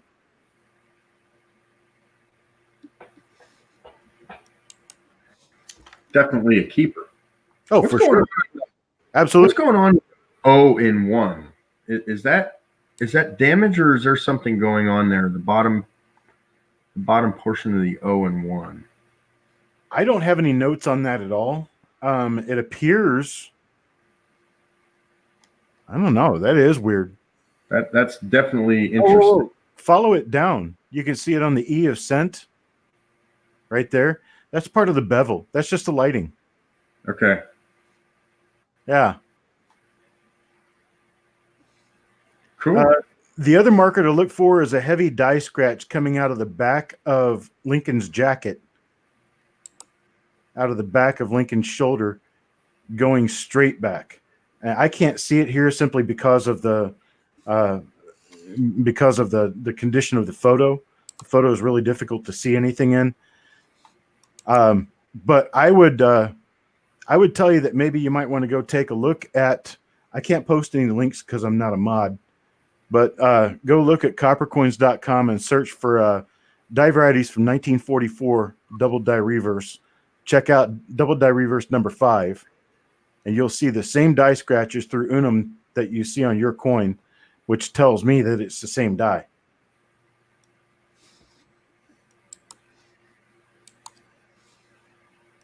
Nice. All right. Let's go to the next one.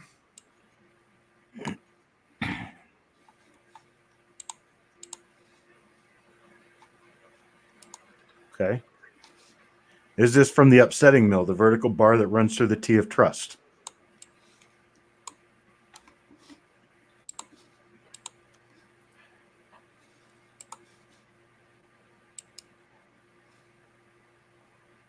No. Unfortunately, I believe that is a form of damage. Yep.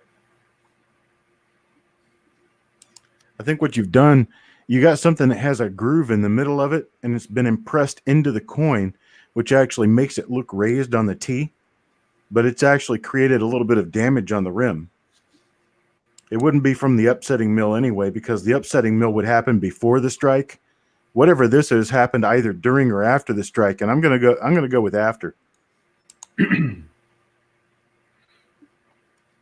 Yeah, if you look to the either side of that, what appears to be a raised portion on the T. On either side, the T is actually pushed down, so it's giving it's giving the appearance of something raised. Where actually, I think that's the normal height of the device. Hang on, Chris. Shay, your mom still is here. She is. I'm going to bed. Really did enjoy all the amazing information. Oh, good night, Mom. Thank you for. She's going to be back. Good night, Good Mom. night, Mom. Thank you for being here. Sorry you had to witness all the other stuff, but hey, All the geeky stuff. all the geeky stuff. Hope you learned some stuff. That's awesome. Sorry, right. Chris. Back to No, it. that's okay.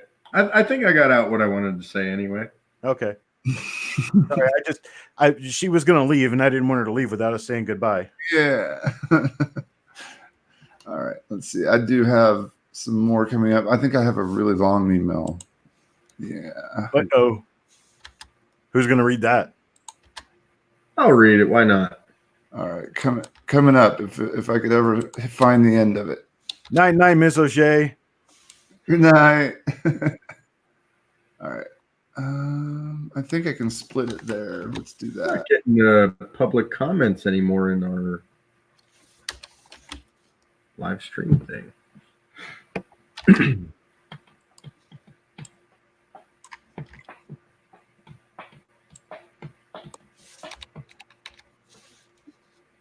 All right.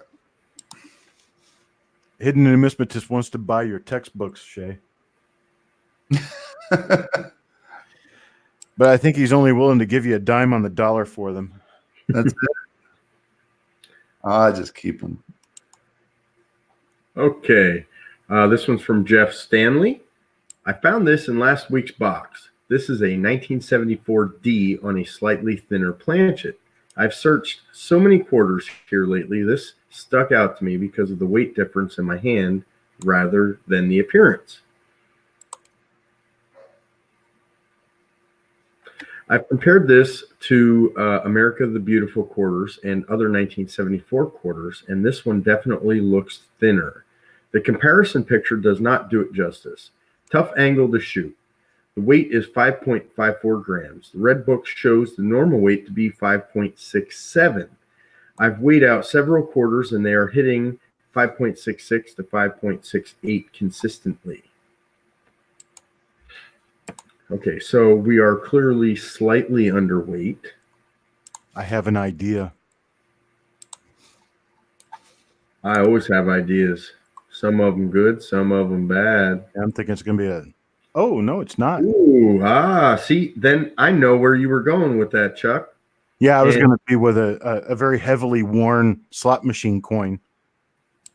I thought you were going with maybe some sort of corrosion. That could have been that too, but this is not. No, I like it. That's nice, a nice AU coin, you think? Yeah. Yeah, nice AU coin. I see weakness in details on the reverse. The reverse stuck out to me in that one picture. Top left, United seems weak. America seems weak. Here's what I would go with on this one. Tell me if you agree. I'm thinking it's rolled thin stock. Absolutely. That's exactly what I was thinking. Rolled thin. I don't know whether or not, I think dime stock would weigh less. Yeah, dime stock would be considerably less. Let's see if I wrote, I almost thought I wrote the weight on the one that I have. I think Actually, that's very easily found if you look up the 70D. dime stock would be 4.2 grams to 4.4 grams. Yeah. Right. Yeah. So this is way overweight for dime stock. I just think it's rolled thin stock. Yep. I do like a lot of quarters like this, though. I mean, for sure. And I weigh them every time, and they're usually closer to 5, 6, 7. But yeah, You know, like I said before, the Mint is a business. They're making a product, and the company that supplies them with the metal strips that they get the blanks from, also a business. They make a product, and it's manufacturing. There are mistakes that happen, and some of them are acceptable, and they'll still ship the product out, and some of them aren't. I'm in manufacturing myself, so I know what it's all about. You make an entire roll of this stock material, and it's not exactly up to spec. You're not going to throw it away. You're not going to get rid of it because it costs you money to make. What you do is you call the company that you're going to send it to, and you make concessions with them. You tell them, hey, we made this. It's not exactly right. It's slightly below standard specs. Will you accept it at a lower cost? And they say yes, because they get to save money too. They're still going to be able to use it. This is the kind of stuff that I think that happens. And, this one's nice. I would definitely keep it. It's a nice looking coin on an irregular, what I would call an irregular planchet. So cool find. It probably sounds different when you drop it too, because of the thickness difference. Yep, for sure. Now, Chuck, you know more about the minting process than I do, but do you agree with that stuff? That, I mean, things like this happen. It's not necessarily up to the posted specifications of the specific coin, but I feel that they're going to overlook some things like this and ship it out anyway.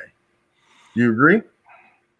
Yeah, I'm sure things happen because of what I would call laziness. And, people let things slide once in a while, but they do have calipers. They do measure this stuff. They are supposed to not let things like this, just pass through. But we know it does. We know it does on a pretty regular basis. So, yeah, I would say I would say that's very possible.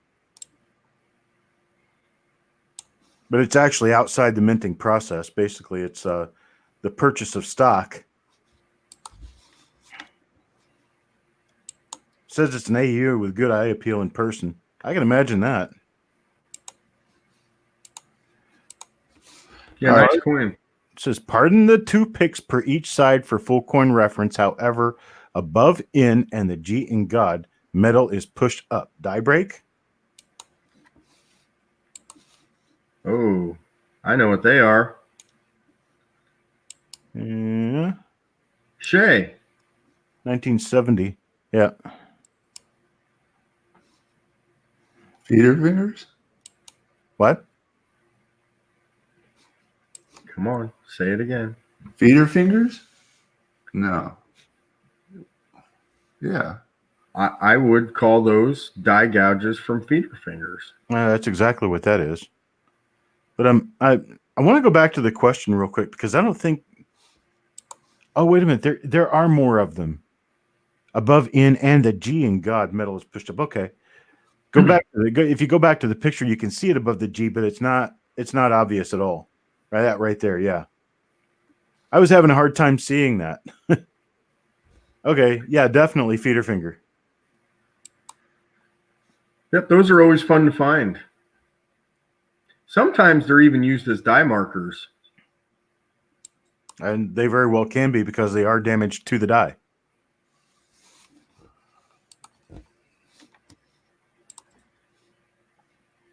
Very nice, Amy. That's cool. All right. Let's see. You ever find those on $50, Shay? I'm just curious. Yes. You do?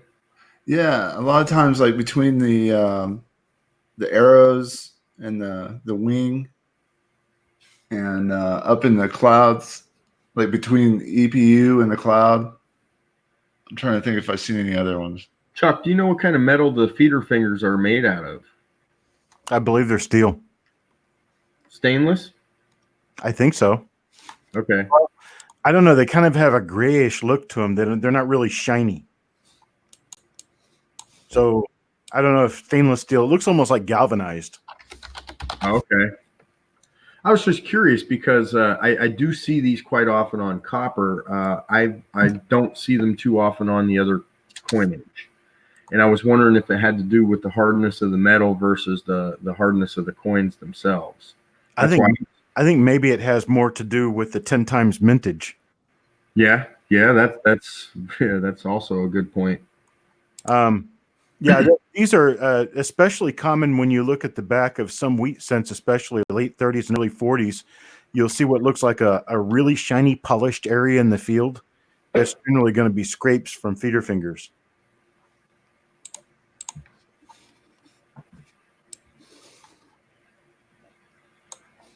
Cool one, Amy. All right, let's see. Next one's from Spitfire. Oh, I like these. They're pretty easy to answer. Yeah, I think Spitfire had to go to bed, so hopefully, hopefully he comes back to watch the show. He'll come back in. He'll come back and watch it tomorrow. Is this a clip planchet? Having trouble taking picture of the edge while we are here? Is this a small or large date? More importantly, are these pictures sending the correct size format? Sending correct. I'm only reading what I see. Are they the correct size format? Okay. Large. Real quick. It's a 5% curved clip. It's definitely a clip. Your eye in Liberty is really weak because there wasn't enough metal to strike it up completely because of the clip. The rim also is tapered. It merges down into the clip, which is another clear sign that this is a genuine clip. And it is a large date.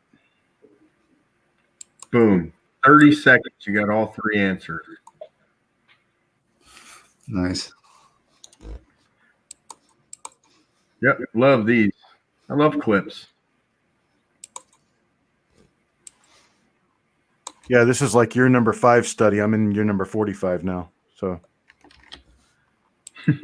I'm so smart. It took me 45 years to learn all this.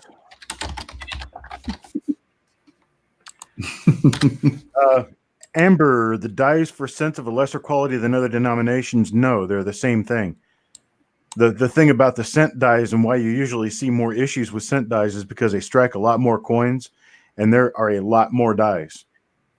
You're talking about over 1,000 die pairs used for cents every year now to strike some 10 billion coins that have been struck. Lincoln cents are into their 540 billion, 550 billion mintage. There's no other coin in the world that's even come close. Unreal. Except for maybe like the Chinese yen or something. If you okay, Robert, if you imagine a feeder finger is like a big wheel with a groove with grooves on the side of it, and as this wheel goes around, it's got these grooves on the side of it. The die is hit, and the feeder finger carries the coin back out of it and throws it into a hopper. So yes, they do feed in the coins, but they also take out the coins. So I guess they bring in the trash and they take the trash out too.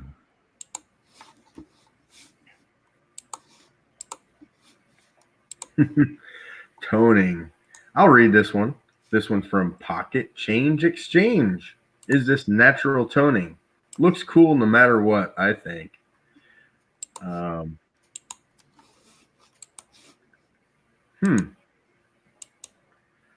Well, I would like to see images of the entire coin. Nada. Okay.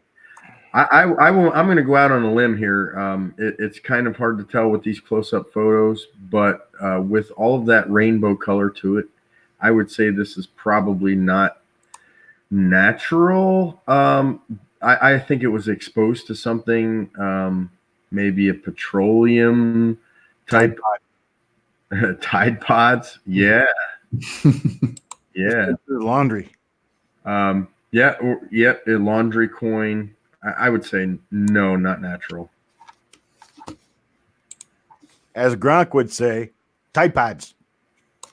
I think he ate them while he was shooting a commercial, to be honest with you. Is that why he retired? Yeah. Got hooked on Tide Pods. Hey, Jeff. Schumar's in the house. From Robert T. We have a 1971 D with die chips and possible DDR and a little toning. Well, this will be interesting. Yeah, except I'm not ready. Oh, well, I can elaborate. I think with a 71D with die chips and a possible DDR, especially the part about the toning, I'm going to assume it's probably a Lincoln cent. If it's a Lincoln cent, very likely that it's not a double die reverse. It would probably be machine doubling because there are no known double die reverses for 1971 Lincoln cents. I hope I'm not completely off on a tangent, but I think I got it. Hell, we can answer questions without pictures. That's right. Yeah. Next one, I think I'm going to answer the question before you show the picture. Yeah. Actually, before you show the email. Let's be the amazing Kreskin. Give it to me in a sealed envelope.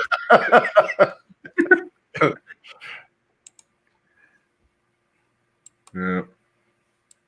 Yeah, not a double die. It's a circulated coin. Die deterioration there above the letters. Oh yeah, yeah, that's what it is. Especially over on the United. If you show the picture showing the left side of the reverse, there you go. Yeah, that's a lot of die deterioration going on there.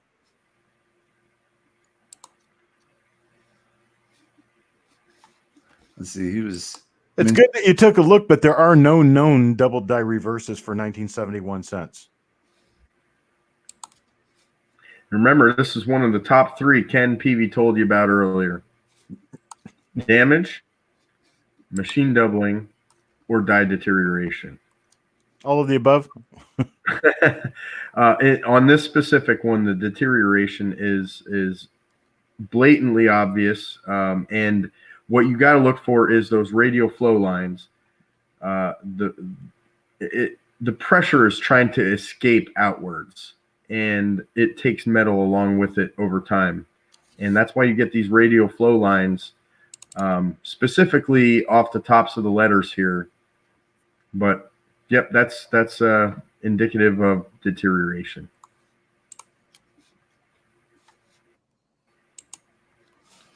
Yo, listen here, Shumar. I'm not the guy that lives in Pennsylvania and wears cowboy hats, all right? Hey, don't give him a hard time.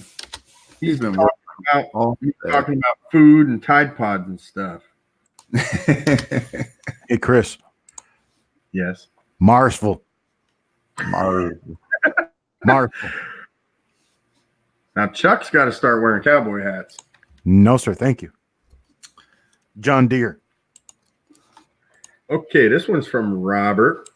Can you look at the reverse of this coin and tell me if you see a chip or a doubled die or something else on the top of the T in cent? Also, is there any doubling on the N in cent? This is the same. What? Oh, 2 emails. This 2 emails, same coin. Yeah. Okay. I think. Well, I think I already answered most of it already then, right? I think, isn't that the same coin? Yes, it is. Yeah, but funny thing, that email says something about a shield cent. You sure? Yeah. You sure there weren't? That was about photography, I believe.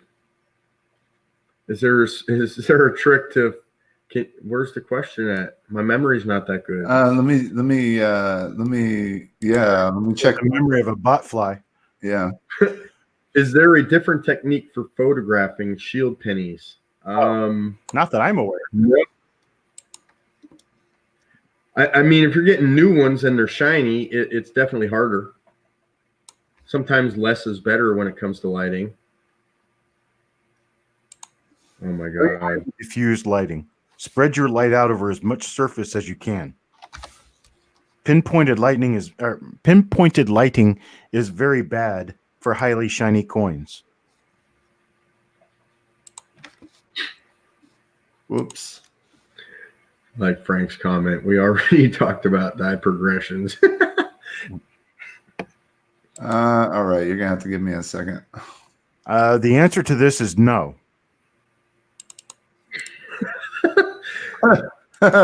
So mean. I named it. Take a look at it, but the answer is no. It's not in good condition. It's much better than that. But let's take a look and see if I'm right. Yeah. You know, speaking of $50. Nah, thanks anyway. I was kind of excited because I went at the coin show. One of the places I stopped and bought some stuff, the guy didn't have any singles to give me, so he ended up paying me my change in uncirculated $50. 2001, 2002, 2004, and 2006, which is an NIFC, I believe, right? 2006, yeah. What years are the NIFCs? What's that? What years are the NIFCs? 1987 and 2002 through current year. Yeah. Only 1987? And then 2002 through current? Yes. Yeah. Huh. Okay. See, I was right. It's a $50, but it's not in good condition. It's still in cello, but that doesn't mean necessarily that it's better than good condition. So that's the uncirculated version of that commemorative. Yeah, that's exactly what that is. It's not one that you're going to want to turn in for grading, though. So many of those were graded. They have to be near perfect. And I can see little marks on it that keep it from grading real high. That little spot right there. And I saw a couple of other spots on the other side. And it's overall just a little bit weak in design. There's a spot right in the middle of the sun. Or at the area right there. That's a coin that would probably grade a 66 or so, but you're going to spend $30 to have a $3 coin graded. That's just the unfortunate part of it. Yep. Unfortunately, these semi-modern commemoratives were mass-produced and marketed towards people, and they came out in fancy boxes, and they're not really that special. They're cool, and I have them myself. I do like the original displays. My thing with these is keeping them all original in the original vacuum sealed package with the little card that comes with it in the original box. I think that's the only hope of keeping value with these in the future is keeping them all original. To go back in history just a little bit with this coin and a small lesson that I have, the United States government made these coins to sell them so that they could finance the scaffolding and the cleaning of the exterior of the Statue of Liberty. So these are Statue of Liberty $50, and the seigniorage or the extra money that they made from minting these and the profit the mint made from selling them in the gift shops all went toward cleaning the statue. And they made as many of these things as they could sell.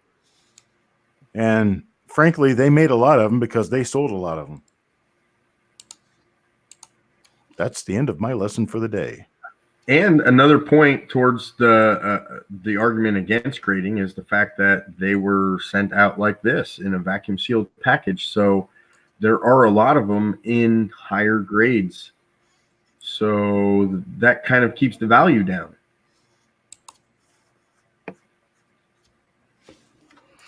All right. We got one last one here. Last one? Well, he sent two. He sent two. Let me see here. There we go. Say it ain't so. Pocket Change Exchange. I bought this coin from APMEX, and I can't seem to find it listed anywhere. Unless I missed it, can you help ID? Oh, let's give it a shot. Is it bullion? Sure looks like a Morgan. It is a Morgan dollar. I know that eyelid from anywhere. Ooh, what do we got going on? This is a different Morgan dollar. Are there multiple coins here? Have to be. Different condition. Yeah. That one's uncirculated or nearly so. And the other one is a VF. Oh, yeah. Well, we have an 1878. So what are we looking for? 7 tail feathers, reverse of 78. I'm a little confused. Well, it's the normal reverse. It's one of a few different reverses used in 1878, but they're normal. Was that the 7 or the 7/8? 7, right? 7. Yeah.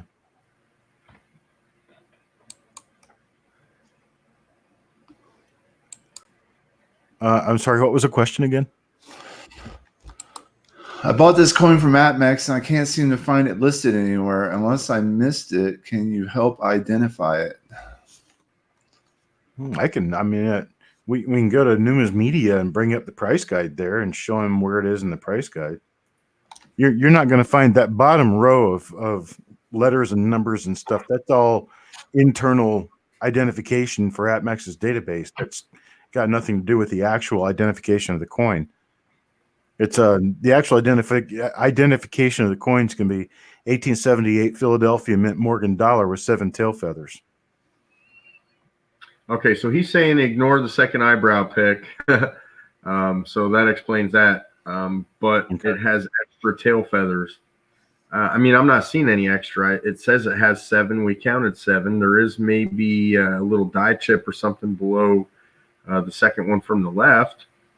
Well, I'm also seeing something on top of the leaves of the wreath underneath that, and both of those actually look like solder. This kind of looks like solder. Yeah. It does. It kind of looks like solder sitting on the coin.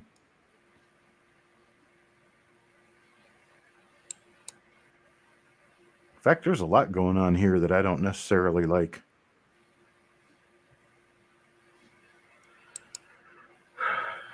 I'd want someone who knows Morgan dollars really well to take a look at this and make sure it's real. Where's Brian Raines at when you need him? Yeah, exactly. I don't know Morgan dollars all that well, but what I'm seeing looks a little rough.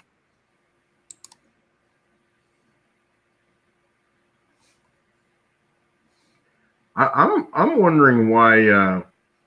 So APMEX deals in bullion. Did they sell this as a variety then? So did they add a premium to this? It's kind of a weird situation here. I doubt it because of the grade. AppMex is actually they're a stand-up company. I mean, there's nothing wrong. I know the owner of the company. There's nothing wrong with them. It's just I mean, they get so many coins and they go through so many coins. If you ended up with a fake that looks really close to the real thing, it could slip through the cracks. I don't know that this is a fake. I don't know that it's real. I'm just saying I would want someone who knows Morgan dollars really well to take a look at this and figure out what's going on. Yeah, I mean, the first thing to do would be to check the weight. Check the weight, diameter, thickness, make sure all that adds up. And if the weight is all those things add up, then, you know. You probably got the real deal that's just been messed with. But that's why they sold it as a VG to VF coin. I mean, you do have a coin that's on the upper end of that VG to VF. I don't think it's 7/8 though. That it didn't say that it was 7/8. No, somebody asked the question in the comments. Oh, okay. Actually, I think it might have been Frank. Yeah. Yeah, it's reverse of 78. I think they were talking about the extra feather being that piece of what appears maybe to be solder on the bottom of the second feather from the left. Yeah. That. But it is a 7 tail feather reverse because the 7/8 tail feather reverse actually has rounded edge extra feathers in between other feathers. Doesn't look anything like this. It's basically exactly what it says, a 7 tail feather design over an 8 tail feather design. What we're looking at here isn't a tail feather at all. It's some sort of, I don't know, it looks like something that was dropped onto the coin. Some molten, it looks like solder. Yep, like I said, pocket change, I would start out by weighing it, see what it weighs. Compare it to other Morgans in size, and if the weight's there, I mean, I don't know what else to say. Well, guess what? We've done it. Yay! All of them. W! We win. We win. All right, and just in time because I'm starting to get kind of sleepy. I can see it in your eyes, man. Yeah. Well, you guys did wonderful tonight. Thank you so much for sending the great pictures and great questions. Sure enjoyed it. And as always, Chuck, Chris, Ken, you guys, I learned a lot tonight. So thank you very much. Hey, I want to answer Robert's question here. Okay. Back to the feeder finger coin, if you don't mind. If the feeder fingers move the coins in and out of the press, how do they create raised ridges on the coins, or were they not raised? Here's how they create raised ridges on the coins. So the dies come down and crash into those feeder fingers if they don't get out of the way quick enough, or if they break off, or whatever it may be. They actually put a dent in the die itself. So then when the die strikes the next coin, that dent on the die is now a raised area on the coin. And that's pretty much how that works. And more so than not, to tell on that, with that 71 Lincoln cent that we saw this evening, and a lot of the others I've seen, it's actually because the feeder finger is moving across the opening where the die sits. If the die pushes up far enough to come up above flush with the surface, and that feeder finger is bent or damaged, it's going to rake across that die and it's going to scratch the die. It's going to scratch and put grooves in the die, which will cut into the die, so that when the die mints future coins, that groove in the die is going to come out exactly negative to that, or a raised line on the coins. That's all I got to say about that. Yeah. Thank you, moderators, very much. I appreciate all you did this evening. I know you were busy for a while there. Had their work cut out for them tonight, didn't they? They're all in bed now. I guess trolls have to work too. So Yeah, exactly. Yeah. I mean, all right, guys. Well, thank you so much, and hope you guys have a great night. Thank you for coming. Thanks, everybody. Peace. thanks, folks. Night, night. Night.